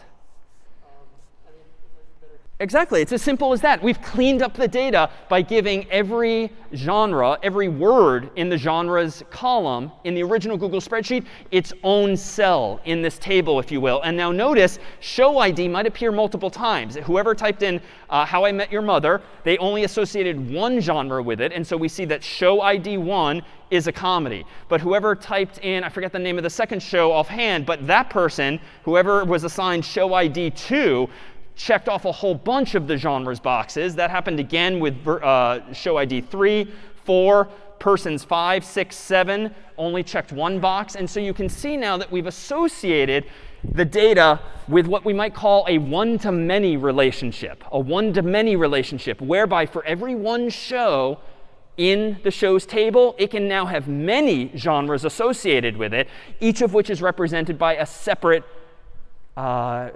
row here. So again, if I go ahead and select star from shows, let's limit it to the first 10 just to focus on a subset of the data. How I Met Your Mother, The Sopranos was the second input there.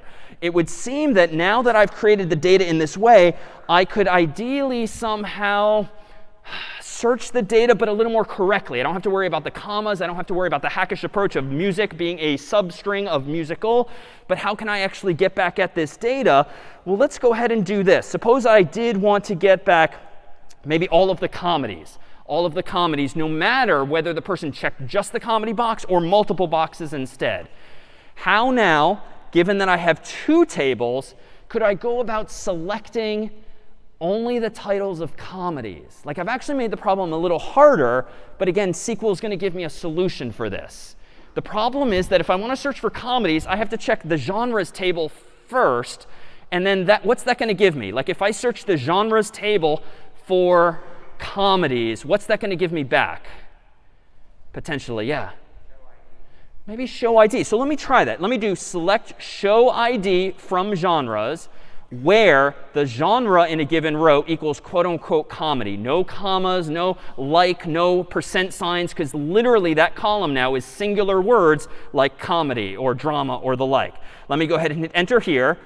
OK, so I got back a whole bunch of ID numbers. Now, this could very quickly get annoying. It looks like show ID 1, 2, 4, 5, 6, 7, 9, and so forth are all comedies.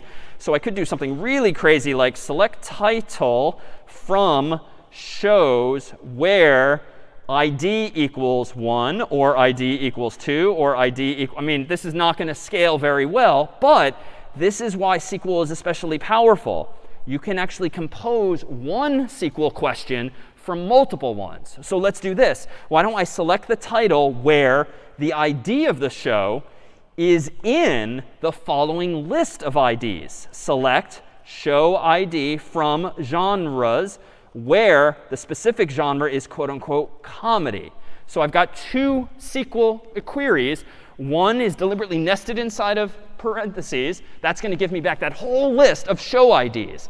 But that's exactly what I want to then look up the titles for by selecting title from shows where the ID of the show is in that big, tall list. And so now if I hit enter, I get back only those shows that were somehow flagged as comedy, whether you in the audience checked one box for comedy, two boxes, or all of the boxes. Somehow we teased out comedy, again, just by using that Python script, which loaded this data not into one big table, but instead two. And if we want to clean this up, let's do a couple of things. Let's, outside of the parentheses, do order by title.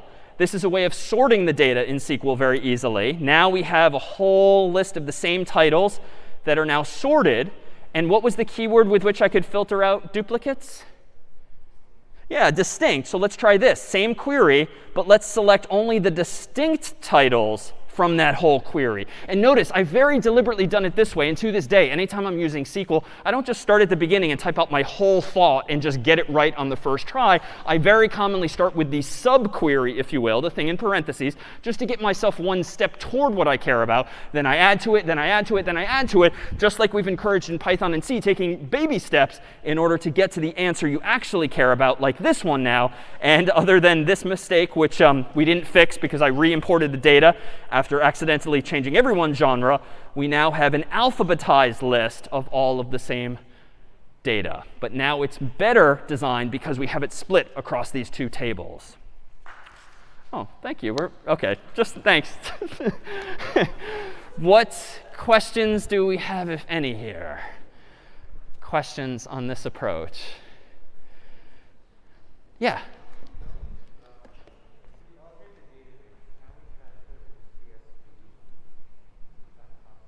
Oh, now that we have a database, how do we transfer it to a CSV?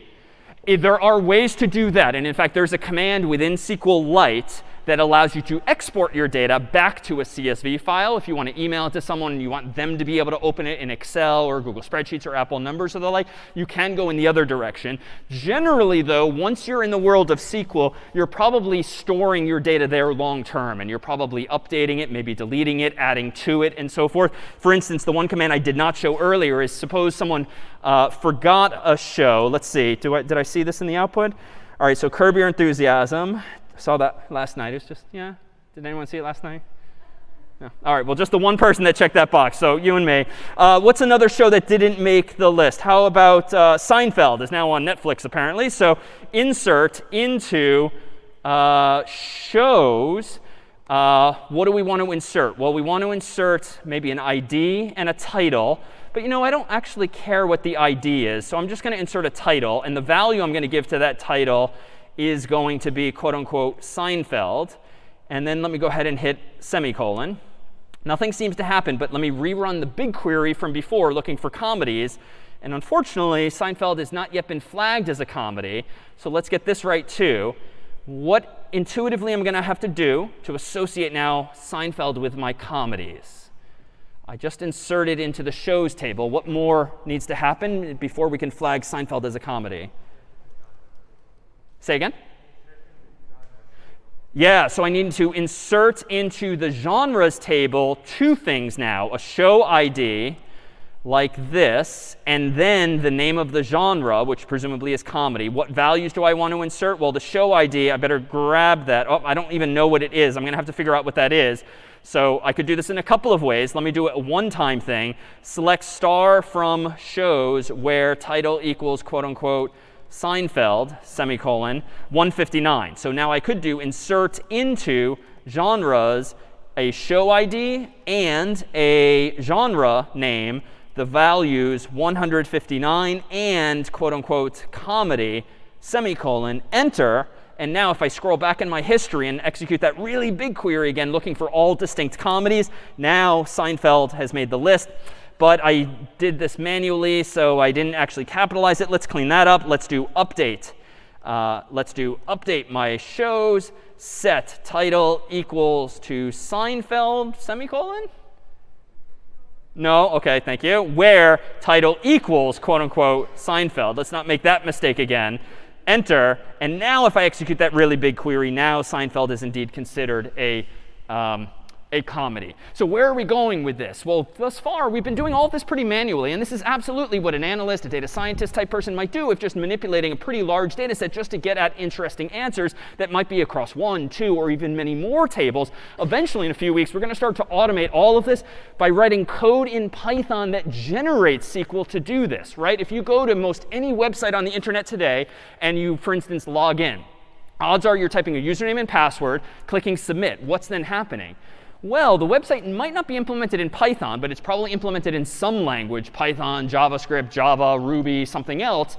And that language is probably using something like a relational database to use SQL to get your username, get your password, and compare the two against what you've typed in. And actually, it's hopefully not getting your actual password, but something called a hash thereof. But there's probably a database involved doing that. When you buy something on Amazon.com and you click checkout, odds are there's some code on Amazon server that's looking at what it is you added to your shopping cart, and then maybe using a for loop of some sort in Python or another language. It's doing a whole bunch of SQL inserts to store in their database what it is you bought. There's other types of databases too, but SQL databases or relational databases are quite popular. So let's go ahead and write one other program here in Python that now merges these two languages together, whereby I'm going to use SQL inside of a Python program so I can implement my sort of logic of my program in Python, step by step, line by line.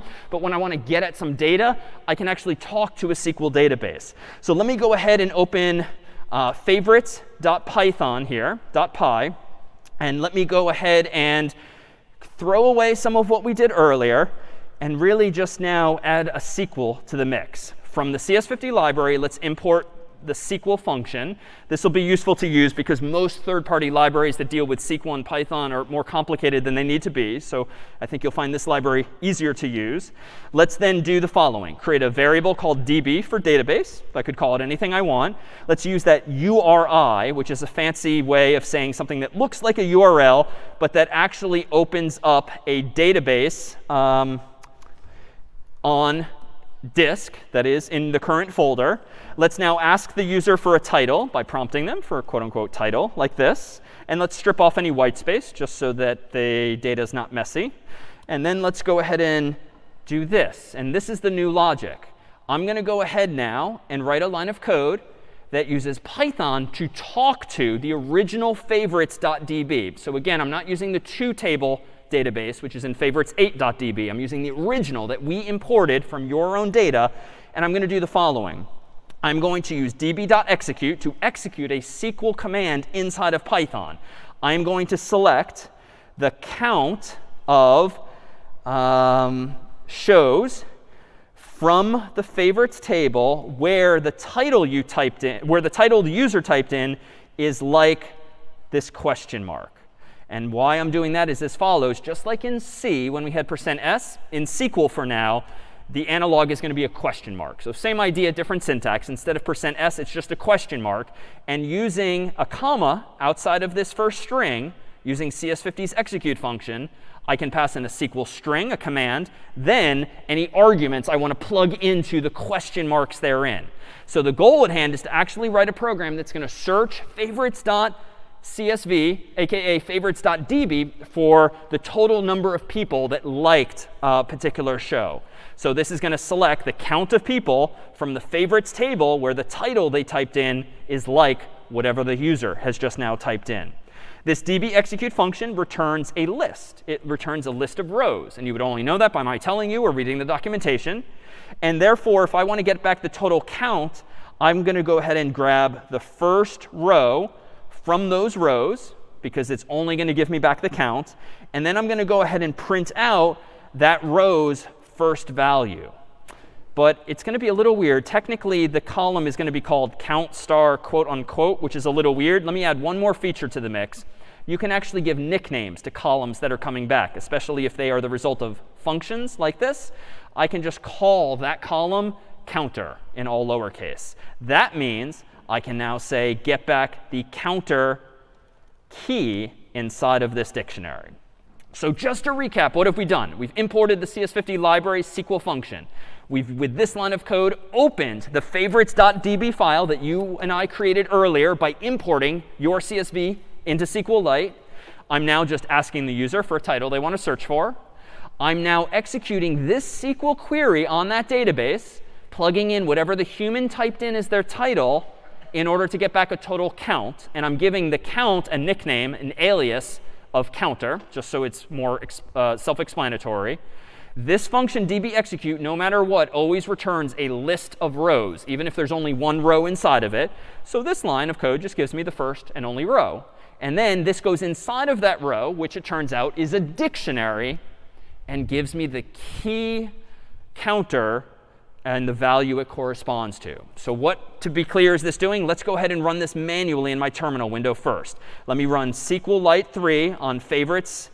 Let's do this. On favorites.db, let me import the data again. So mode CSV dot import in from favorites.csv into a favorites table. So I've just recreated the same data set that you all gave me earlier in favorites.db. If I were to do this manually, let's search for the office again. Select count star from favorites where title like, and let's just manually type it in for now, the office. We'll search for the one with the word the, semicolon. I get back 12. But technically, notice what I get back. I technically get back a miniature table containing one column and one row. What if I want to rename that column? That's where the as keyword comes in. So select count star as counter. Notice what happens. Enter. I just get back same simple table, but I've renamed the column to be counter just because it's a little more self-explanatory as to what it is. So what am I doing with this line of code? This line of code is returning to me that miniature temporary table in the form of a list of dictionaries. The list contains one row, as we'll see, and it contains one column, as we'll see, the key for which is counter. So let's now run the code itself. I'm going to get out of Sqlite 3, and I'm going to run python of favorites.py. Enter. I'm being prompted for a title. I'm going to type in the office and cross my fingers, and there's that 12. Why is it 12? Well, there's a typo again because I re-imported the CSV. I had deleted 2 of the thes, so we're back at the original data set. So there's 12 total that have quote unquote the office in the title like that. So what have we done? We've combined some Python with some SQL, but we've relegated all of the complexity of searching for something, the selecting of something, gotten rid of all of the with keyword, the open keyword, the for loop, the reader, the dict reader, and all of that. And it's just one line of SQL now, sort of using the best of both worlds. Are any questions on what we've just done here or how any of this works? Any questions here? Yeah? When does this function return more than one row? Well, was that the question? Yeah, so let's do that by changing the problem at hand. This program was designed just to select the total count. Let's go ahead and select, for instance, all of the ways you all typed in the office by selecting the title this time.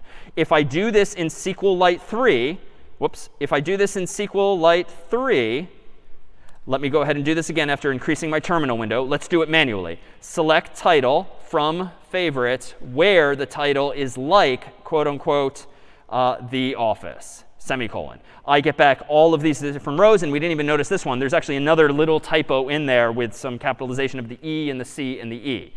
That would be an example of a query that gives me back, therefore, multiple rows. So let's now change my Python program. If I now in my Python program do this, I get back a whole bunch of rows containing all of those titles. I can now do for row in rows, I can print out the current row's title and now manipulate all of those things together. Let me keep both on the screen. Let me run Python of favorites.py. And that for loop now should iterate, 10 or more times, once for each of those titles. And indeed, if I type in the office again, enter. Whoops. Row title. What did I do wrong? Oh, I should not be renaming title to counter this time. So that's just a dumb mistake on my part. Let me rerun it again. And now I should see, after typing in the office, enter, a whole bunch of the offices. And because I'm using like, even the miscapitalizations are coming through because like is case insensitive. Doesn't matter if it's uppercase or lowercase. Whereas had I used the equal sign, I would get back only the same ones, capitalized correctly. All right, any questions on this next? All right, so let's transition to a larger, juicier data set and consider some of the issues that arise when actually now using SQL and skating toward a world in which we're using SQL for mobile apps, web apps, and generally speaking, very large data sets. So let's start with a larger data set just like that. Give me just a moment to switch screens over to what we have for you today, which is an actual relational database that we've created out of a real world data set from IMDb. So internetmoviedatabase.com is a website where you can search for TV shows and movies and actors and so forth, all using their database behind the scenes. IMDb wonderfully makes their data set available as not CSV files, but TSV files, tab separated values. And so what we did is before class, we downloaded those TSV files.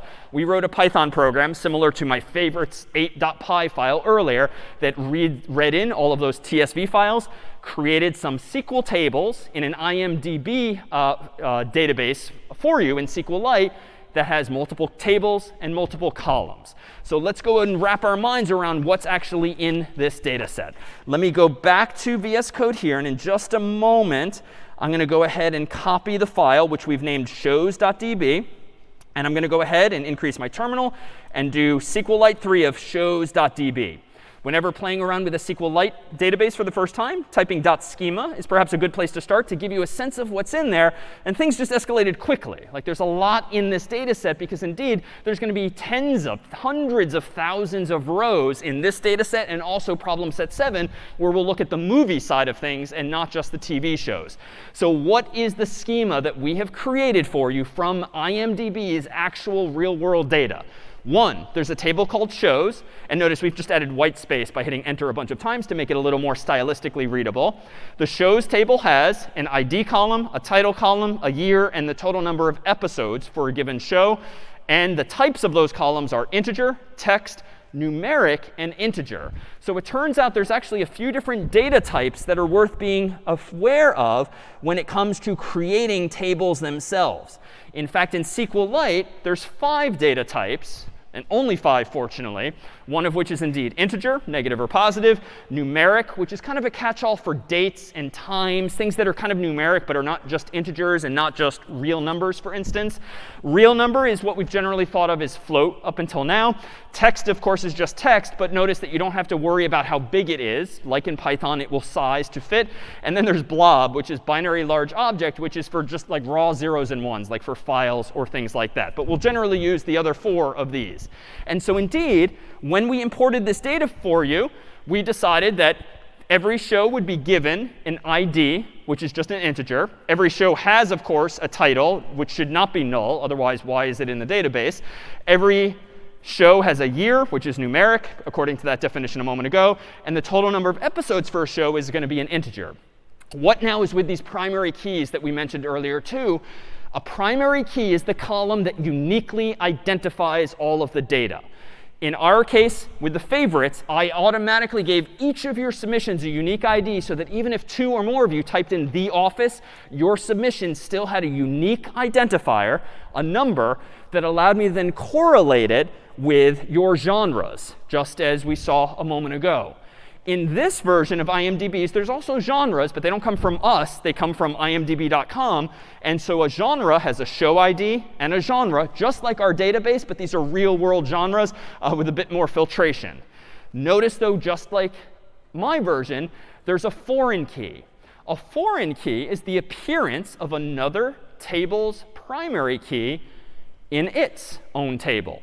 So when you have a table like genres, which is somehow cross-referencing the original shows table, if shows have a primary key called ID, and those same numbers appear in the genres table under the column called show ID, by definition, show ID is a foreign key. It's the same numbers, but it's foreign in the sense that the number is being used in this table, even though it's officially defined primarily in this other table. This is what we mean by relational databases. You have multiple tables with some column in common, numbers typically, and those numbers allow you to line the two tables up in such a way that you can reconnect the shows with their genres, just like we did with our smaller data set a moment ago. This logic is extended further. Notice that the IMDb database we've created for you has a stars table, like TV show stars, the actors they're in. And that table, interestingly, has no mention of people and no mention of shows per se. It only has a column called show ID, which is an integer, and a person ID, which is an integer. Meanwhile, if we scroll down to the bottom, you will see a table called people. And we have decided in IMDb's world that every person in the TV show world will have a unique identifier that's a number, a name that's text, a birth date, which is numeric, and then again specifying that ID is going to be their primary key. So what's going on here? Well, it turns out that TV stars and writers are both types of people. So using this relational database, notice the road we're going down. We're sort of factoring out commonalities, and if a person can be different things in life, well, we're defining them first and foremost as people. And then notice these two tables are almost the same. The stars table has a show ID, which is a number, and a person ID, which is a number, which allows us via this middleman table, if you will, to link people with TV shows. Similarly, the writers table allows us to connect shows with people too, by just recording those numbers. So if we go into this data set, let's do the following. Let's do select star from people, semicolon. So a huge amount of data is coming back, right? This is hundreds of thousands of rows now based on the ID numbers alone. So this is a real world data now flying across the screen. There's a lot of people in the TV show business, not just actors and writers, but others as well. It's still going. There's a lot of data there. So my God, like if you had to do anything manual in this data set, it's probably not going to work out very well. And actually, we're up to, what, 1 million people in this data set plus, which would mean this probably isn't even going to open very well in Excel or Google Spreadsheets or Apple Numbers. SQL probably is the better approach here. Let's search for someone specific, like select star from people where name equals like Steve Carell, for instance, sticking with comedies. All right, so there's Steve Carell. He is person number 136,797, born in 1962, and that's as much data as we have on Steve Carell here. How do we figure out what shows, for instance, he's in? Well, let's see. Select star from shows, semicolon. There's a crazy number of shows out there in the IMDb database, and you can see it here again flying across the screen. Feels like we're going to have to employ some techniques in order to get at all of Steve Carell's shows. So how are we going to do that? Well, God, this is a lot of data here. And in fact, yeah, we have, 15 million shows plus in this data set too. So doing things efficiently is now going to start to matter. So let's actually do this. Let me select a specific show. Select star from shows where title equals, quote unquote, The Office. And there presumably shouldn't be typos in this data because it comes from the real website, imdb.com. Let's get back to show. Turns out there's been a lot of The Offices out in the world. The one that started in 2005 is the one that we want, presumably, the most popular with 188 episodes. How can we get just that? Maybe we could do like and year equals, how about 2005? All right, so now we've got back just the ID of the office that we care about. And let's do this too. Let me turn on a timer within SQLite just to get a sense of running time now. Let me do that again. Select star from shows where title equals The Office and year equals 2005. And let's keep it simple. Let's just do titles for now. Enter. All right, so not terribly long. It found it pretty fast, but it looks like it took how much real time? 0.02 seconds. Not bad for just a title, but just to plant a seed, it turns out that we can probably speed even this up. Let me do this. Let me create something called an index, which is another use of the C in CRUD for creating something. And I'm going to call this like title index. And I'm going to create it on the shows table, specifically on the title column. And we'll see in a moment what this is going to do for me. Enter. Took a moment, like 0.349 seconds, to create something called an index. But now watch if I select star from shows, searching for the office again. Previously, it took me 0.021 seconds. Not bad. But now, wow, like literally no time at all, or so low that it wasn't really measurable. And I'll do it again just to get a sense of things. Still quite low. Now, even though 0.021 seconds, not crazy long, imagine now having a lot of data, a lot of users running a real website or real mobile app. Every millisecond we can start to shave off is going to be compelling. So what is it we just did? Well, we actually just created something called an index. And this is a nice way to tie in now some of our week 5 discussion of data structures and our week 3 discussion of running times. An index in a database is some kind of fancy data structure that allows the database to do better than linear search. I mean, literally, as you just saw, these tables are crazy long or tall right now. Very linear, that is. And so when I first searched for the office, it was literally doing linear search, top to bottom, looking at as many as like, what, 1 million plus rows. That's relatively slow. I mean, it's not that slow, 0.021 seconds, but that's relatively slow just theoretically, algorithmically, doing anything linearly. But if you instead create an index using syntax like this, which I just did, creating an index on the title column of the shows table, that's like giving the database a clue in advance saying, hey, I know I'm going to search on this column in this table a lot. Do something with data structures to speed things up. And so if you think back to our discussion of data structures, maybe it's using a tree, maybe it's using a trie or a hash table, some fancier two-dimensional data structure is generally going to lift the data up, creating maybe a tree structure, so it's just much faster to find data, especially if it's sorting it now based on title and not just storing it in one long list. And in fact, in the world of relational databases, the type of structure that's often used in a database is something called a B tree. It's not a binary tree, different use of the letter B, but it looks a little something like the trees we've seen. It's not binary because some of the nodes might have more than 2 children or fewer, but it's a very wide but relatively shallow tree. It's not very tall. And the upside of that is that if your data is stored in this tree, the database can find it more quickly. And the reason it took like half a second, a third of a second to build the index is because Sqlite needed to take some non-zero amount of time to just build up this tree in memory. And it has algorithms for doing so based on like alphabetization or other techniques.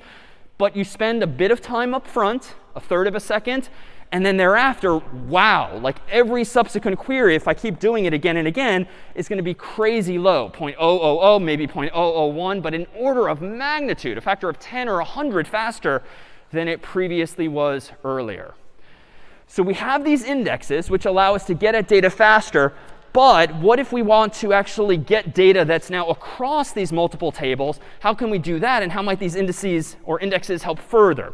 Well, it turns out there is a way that we've seen already indirectly to join 2 tables together. Previously, when I selected the ID of the office and then I searched for it in the other table using select and a nested query, I was kind of joining 2 tables together.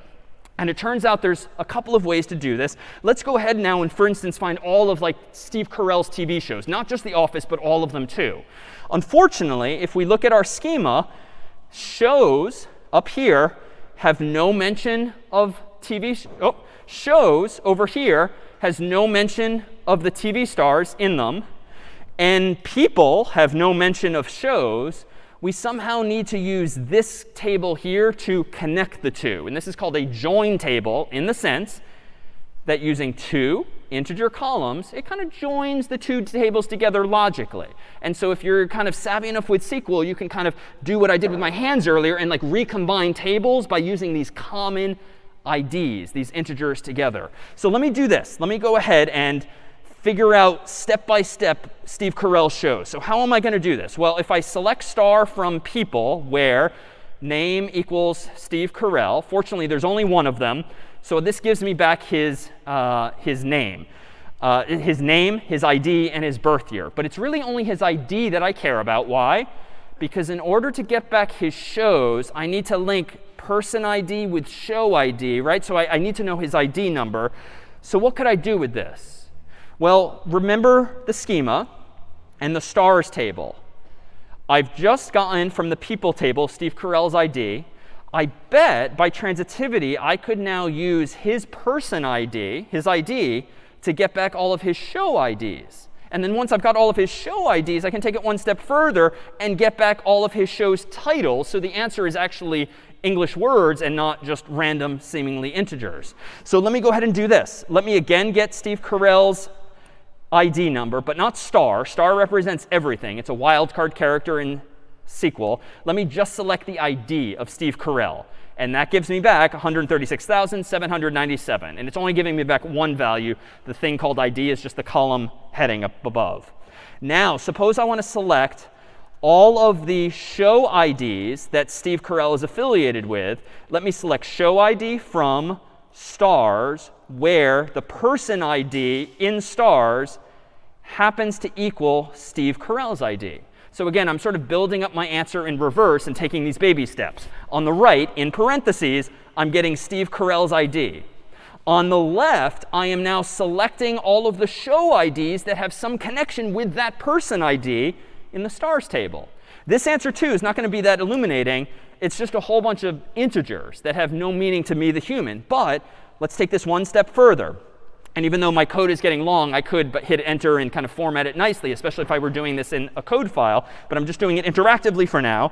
Let's now select all of the titles from the shows table where the ID of the show is in this following previous query. So again, the query is getting long, but notice it's the third and last step. Select title from the shows table, where the ID of the show is in the list of all of the show IDs that came back from the stars table searching for Steve Carell's person ID. How did we get that person ID? Let me scroll to the end. Well, I selected in my innermost parentheses Steve Carell's own ID. So now when I hit enter, voila, I get all of Steve Carell's TV shows up until now. And if I want to tidy this up further, I can use the same tricks as before, order by title, semicolon. Now I've got it all alphabetized as before. So again, with SQL comes the ability to search. I mean, look how quickly we did this. 0.094 seconds to search across 3 different tables to get back this answer. But my data is now all kind of neatly designed in individual tables, which is going to be important now that the data set is so large. But let me take this one step further. Let me go ahead and do this. Let me go ahead and point out that with this query, notice that I'm searching on let's say I'm searching on a person ID here. And at the end here, I'm searching on a name column here. So let me actually go ahead and do this. Let me go ahead and see if we can't speed this up. This query at the moment takes 0.092 seconds. Let's see if we can't speed this up further by just quickly creating a few more of those B trees in the database's memory. Create an index called person index.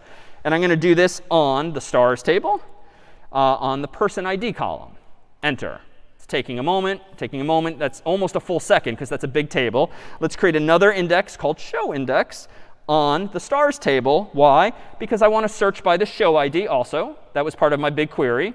Takes a moment, OK, just more than about 2/3 of a second.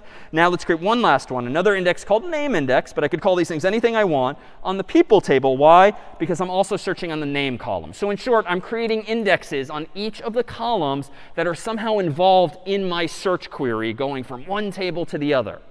Now let's go back to the previous query, which recall took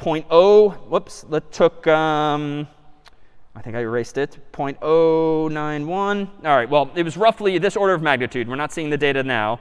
But let me go ahead and run my original big query once, and boom, we're down to almost nothing. So again, creating these indexes in memory has the effect of rapidly speeding up our computation time.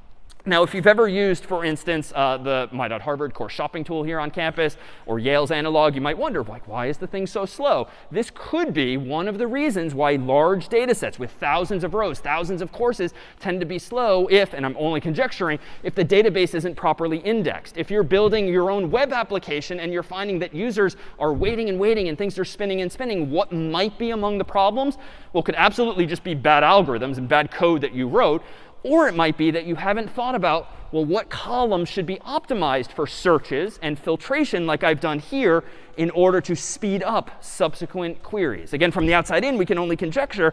But ultimately, this is just one of the things that explains performance problems as well. All right, let's point out just a couple of final syntactic things, and then we'll consider, bigger picture, some problems that might arise in this world.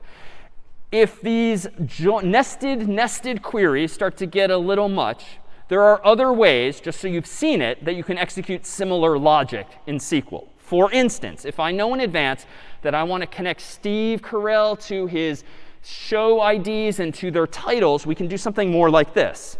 Select title from the people table joined with the stars table on people ID equals stars.person ID.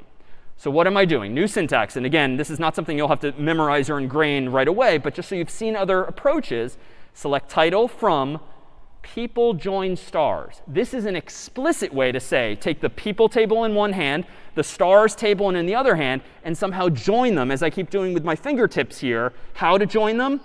Join them so that the ID column in the people table lines up with the person ID in the stars table. But that's not quite everything. I could also say join further on the shows table where the stars show ID equals the shows ID column. So what am I doing here? That's saying go further and join the people table, the stars table with the shows table, joining the show ID column with the ID column. Again, this starts to get a little messy to think about. But now I can just say where name equals quote unquote Steve Carell. I can do in one query what previously took me 3 nested queries and get back the same answers. And I can still add in my order by title to get back the result. And if I do this a little more neatly, let me type this out a little differently. Let me type this out by adding a new line. Can't do that here. I'm going to leave it alone for now. We can type it on multiple lines in other contexts. And let me do one last thing. Do I want to show that? I'm going to show it, but this is not something you should ingrain just yet either. Select title from people, stars, and shows. If you know in advance that you want to do something with all 3 tables, you can just enumerate them. One table name after the other. And then you can say where people.id equals stars.person ID. And now I'm hitting enter so that it formats a little more readably on my screen. And stars.showID equals shows.id. And lastly, name equals Steve Carell. In short, you specify that you want to select data from all 3 of these tables. And then you tell the database how to combine foreign keys with primary keys. That is, the columns that have those integers in common. If I hit enter now, I get the same exact results, ever more so if I also add in an order by title. Oops. That's why I didn't want to do this earlier. I'd have to go back through my history multiple times to actually get back the multi-line query this time.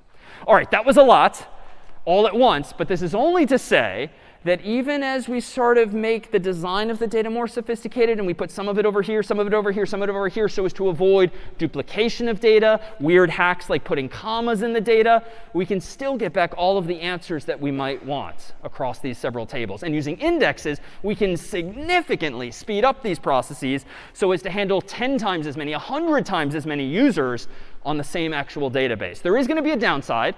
And thinking back to our discussion of algorithms and data structures in past weeks, what might be a downside of creating these indexes? Because as of now, I created 4 separate indexes on the name column, the title column, and some other columns too.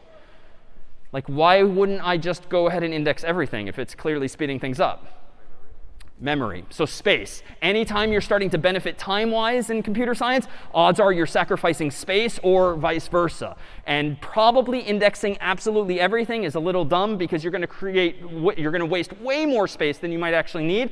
So figuring out where the right inflection point is part of the process of designing and just getting better at these things. Now, unfortunately, a whole lot of things can go wrong in this world, and they continue to in the real world with people using SQL databases. In fact, here on out, if you're reading something technical about SQL databases and websites being hacked in some form and passwords leaking out, unfortunately, all too often it is because of what are called SQL injection attacks. And just to give you a sense now to counterbalance, maybe I need the enthusiasm for like, ooh, that was neat how we can do things so quickly. With great power comes responsibility in this world too, and so many people introduce bugs into their code by not quite appreciating what it is that, how it is the data is getting into your application. So what do I mean by that? Here, for instance, is a typical login screen for Yale. And here's the analog for Harvard, where you're prompted, like every day probably, for your username and your password, your email address and your password here. Suppose, though, that behind this login page, whether Harvard's or Yale's, there's some website. And that website is using SQL underneath the hood to store all of the Harvard or Yale people's usernames, passwords, ID numbers, courses, transcript, all of that stuff. So there's a SQL database underneath the website. Well, what might go wrong with this process? Unfortunately, there's some special syntax in SQL, just like there is in C and Python. For instance, there are comments in SQL too. If you do 2 hyphens, dash, dash, that's a comment in SQL. And if you, the programmer, aren't sufficiently distrustful of your users such that you defend against potentially adversarial attacks, you might do something like this. Suppose that I, somewhat maliciously or curiously, log in by typing my username, malan@harvard.edu, and then maybe a single quote and a dash dash. Why? Because I'm trying to suss out if there is a vulnerability here to a SQL injection attack. Do not do this in general, but if I were the owner of the website trying to see if I've made any mistake, I might try using potentially dangerous characters in my input. Dangerous how? Because single quote is used for quoting things in SQL, as we've seen, single quotes or double quotes. Dash dash, I claim now, is used for commenting. But let's now imagine what the code underneath the hood might be for something like Yale's login or Harvard's login. What if it's code that looks like this? So let me read it from left to right. Suppose that they are using something like CS50's own execute function. And they've got some SQL typed into the website that says select star from users, where username equals this and password equals that. And they're plugging in username and password. So what am I doing here? Well, when the user types their username, password, hits enter, I probably want to select that user from my database to see if the username and passwords match. So the underlying SQL might be select star from users, where username equals question mark and password equals question mark. Users is the table. One column is username. One column is password. All right. And if we get back one row, presumably, malan@harvard.edu exists with that password, we should let him proceed from there on out. So that's like some pseudocode, if you will, for this scenario. What if, though, this code is not as well written as it currently is and isn't using question marks? So the question mark syntax is a fairly common SQL thing where the question marks are used as placeholders, just like in printf %s was. But this function, db.execute from CS50's library and third-party libraries as well, is also doing some good stuff with these question marks and defending against the following attack. Suppose that you were not using a third-party library like ours, and you were just manually constructing your SQL queries like this. You were to do something like this instead, using an f string in Python. You're comfortable with format strings now. You've gotten into the habit of using curly braces and plugging in values. Suppose that you, the aspiring programmer, is just using techniques that you've been taught. So you have an f string with select star from users, where username equals quote unquote username in curly braces, and password equals quote unquote password in curly braces, right? Like as of 2 weeks ago, this was perfectly legitimate technique in Python to plug in values into a string. But notice, if you are using single quotes yourself and the user has typed in single quotes to their input, what could go wrong here? Like, where are we going with this? If you're just blindly plugging user input into your own prepared string of text. Yeah.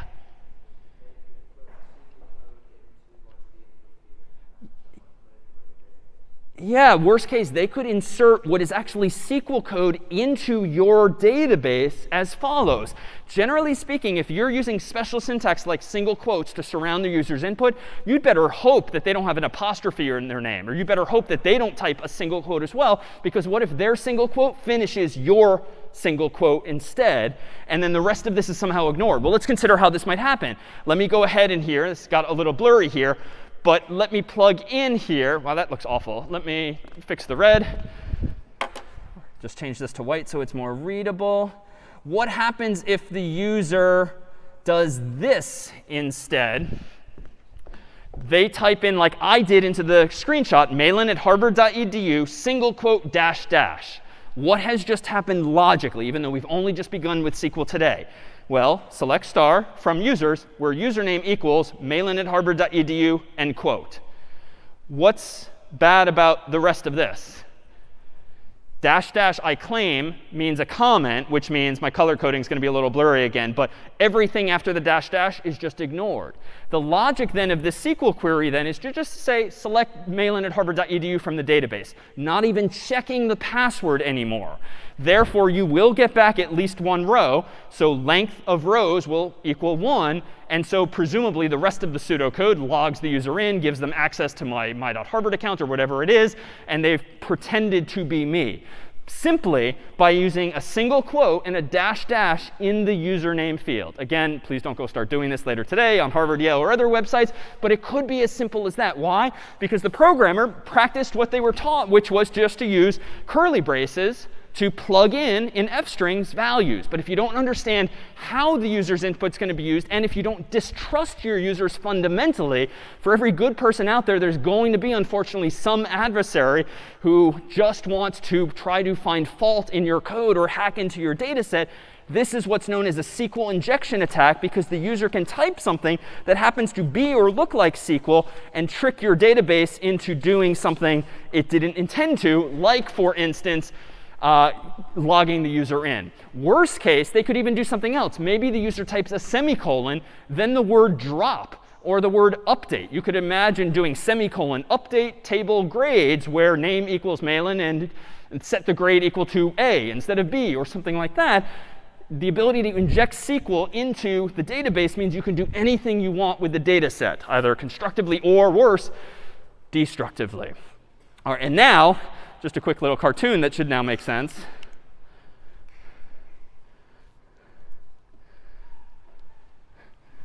OK, to like one of us, two of us. Awkwardly, somewhat funny. All right, so let's move on to one last condition. There's one other problem that can go awry here. Oh, and I should explain this. So this is an allusion to the son Robert having typed in semicolon, the word drop, table, students, and doing some of the same technique. This is sort of humor that only CS people would understand, because it's the mom realizing, oh, her son's doing a SQL injection attack onto the database. Less funny when you explain it. But once you notice the syntax, that's all this is an allusion to. All right, so one final threat, now that you are graduating to the world of proper databases and away from CSV files alone. Things can go wrong when using databases, and honestly, even using CSV files if you have multiple users. And thus far, you and I have had the luxury in almost every program we've written that it's just me using my code. It's just you using your code. And even if your teaching fellow or TA is using it, probably not at the same time. But the world gets interesting if you start putting your code on phones, on websites, such that now you might have two users literally trying to log in at the same time, literally clicking a button at the same or nearly the same time. What happens then if a computer is trying to handle requests from two different people at once, as might happen all the time on a website? You might get what are called race conditions. And this is a problem in computing in general, not just with SQL, not just with Python, really just any time you have shared data, like a database, as follows. This apparently is one of the most liked Instagram posts ever. It is literally just a picture of an egg. Has anyone clicked on this egg? It's like a couple. Oh, OK, wow. All right, so yes. So go search for this photo if you'd like to add to the likes on Instagram. The account is World Record Egg. This is just a screenshot of Instagram of that picture of an egg. If you're in the habit of using Instagram or like any social media site, there's some equivalent of a like button or a heart button these days. And that's actually a really hard problem. Such a simple idea to like count the number of likes something has. But that means someone has to click on it. Your code has to detect the click. Your code has to update the database and then do it again and again, even if multiple people, or perhaps right now, clicking on that same egg. And unfortunately, bad things can happen if two people try to do something at the same time on a computer.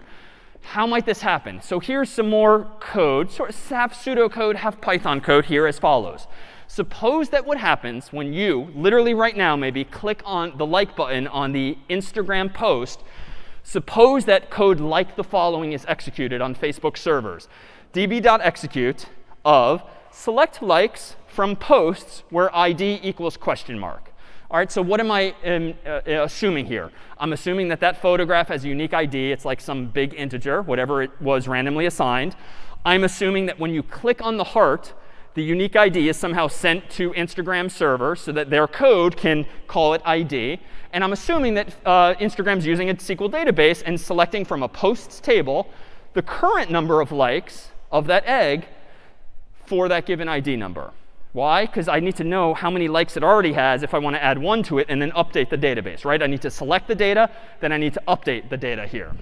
All right, so in some Python code here, let's store in a variable called likes whatever comes back in the first row from the likes column. Again, this is new syntax specific to our library, but a common way of getting back first row and the column called likes therein. So at this point in the story, likes is storing the total number of likes in the millions or whatever it is of that particular egg. Then I do this, execute, update, posts, set the number of likes equal to this value, where the ID of the post equals this value. What do I want to update the likes to? Whatever likes currently is plus 1, and then plugging in the ID. So a simple idea, right? I'm checking the value of the likes, and maybe it's 10. I'm changing 10 to 11 and then updating the table. But a problem can arise if two people have clicked on that egg at roughly the same time, or literally the same time. Why is that? Well, in the world of databases and servers, and the Instagrams of the world have thousands of physical servers nowadays, so they can support millions, billions even, of users nowadays. What can go wrong? Well, typically, code like this is not what we'll call atomic.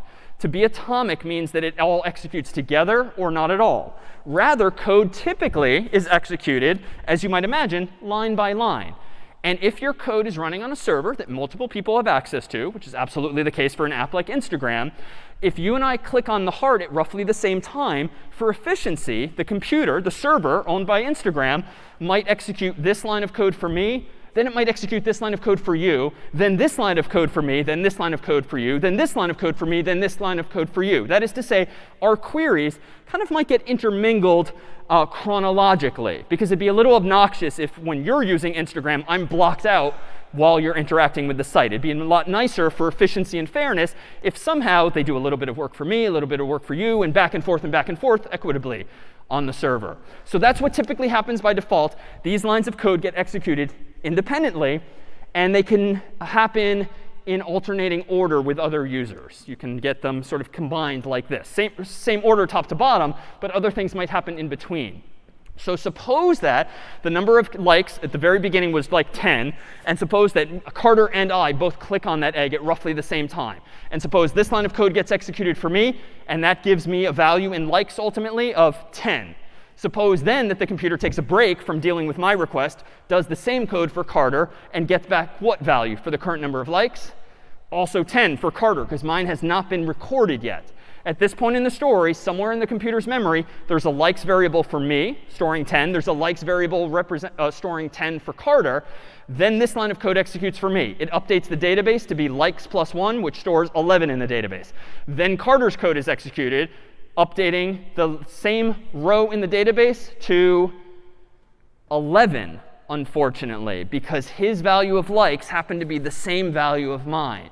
And so the metaphor here, that if we had a refrigerator on stage, we would actually act out, is something that was taught to me years ago in an operating systems class, whereby the kind of most similar analog in the real world would be if you've got like a mini fridge in your dorm room, and you and a roommate one of you and your roommates comes home, opens the fridge, and realizes oh, we're out of milk, was how the story went in my day.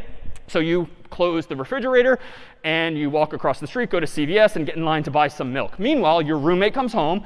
They, too, inspect the state of your refrigerator, aka a variable, open the door and realizes, oh, we're out of milk. I'll go get more milk. Close the fridge, go across the street, and head to maybe a different store, or the line is long enough that you don't see each other at the store. So long story short, you both eventually get home, open the door, and damn it, now there's milk from your other roommate there because you both made a decision based on the state of a variable that you independently examined, and you didn't somehow communicate. Now, in the real world, this is absolutely solvable. Like, how would you fix this or avoid this problem in the real world? Literally, own roommate, own fridge. Text your roommate you're going to buy milk. Perfect. Let them know. So somehow communicate. And in fact, the terminology here would be multiple threads can somehow intercommunicate by having shared state, like the iMessage thread on your phone. You could leave a note. You could more dramatically lock the refrigerator somehow, thereby making the milk purchasing process atomic. The fundamental problem is that for efficiency, again, computers tend to intermingle logic that needs to happen when it's happening across multiple users, just for fairness' sake, for scheduling's sake. You need to make sure that all three of these lines of code execute for me, and then for Carter, and then for you, if you want to ensure that this count is correct. And for years, when social media was first getting off the ground, this was a super hard problem. Twitter used to go down all of the time, and tweets and retweets were a thing that were similarly happening with a very high frequency. These are hard problems to solve, and thankfully, there are solutions. And we won't get into the weeds of how you might use these things, but know that there are solutions in the form of things called locks, which I use that word deliberately with the fridge. Software locks can allow you to protect a variable so no one else can look at it until you're done with it. There are things called transactions, which allow you to do the equivalent of sending a message to or really locking out your roommate from accessing that same variable too, but for slightly less amount of time. There are solutions to these problems. So for instance, in Python, the same code now in green might look a little something like this. When you know that something has to happen all at once, all together, you first begin a transaction and you do your thing, and then you commit the transaction at the very end. Here too, though, there's going to be a downside. Typically, the more you use transactions in this way, the higher the probability is that you're going to box someone out or make Carter's request a little slower. Why? Because we can't interact at the same time. Or you might make his request fail if he tries to update something that's already been updated. So you generally want to have as few lines of code together in between these transactions so that you get in and you get out. And you go to CVS and you get back really fast so as to not cause these kind of performance things.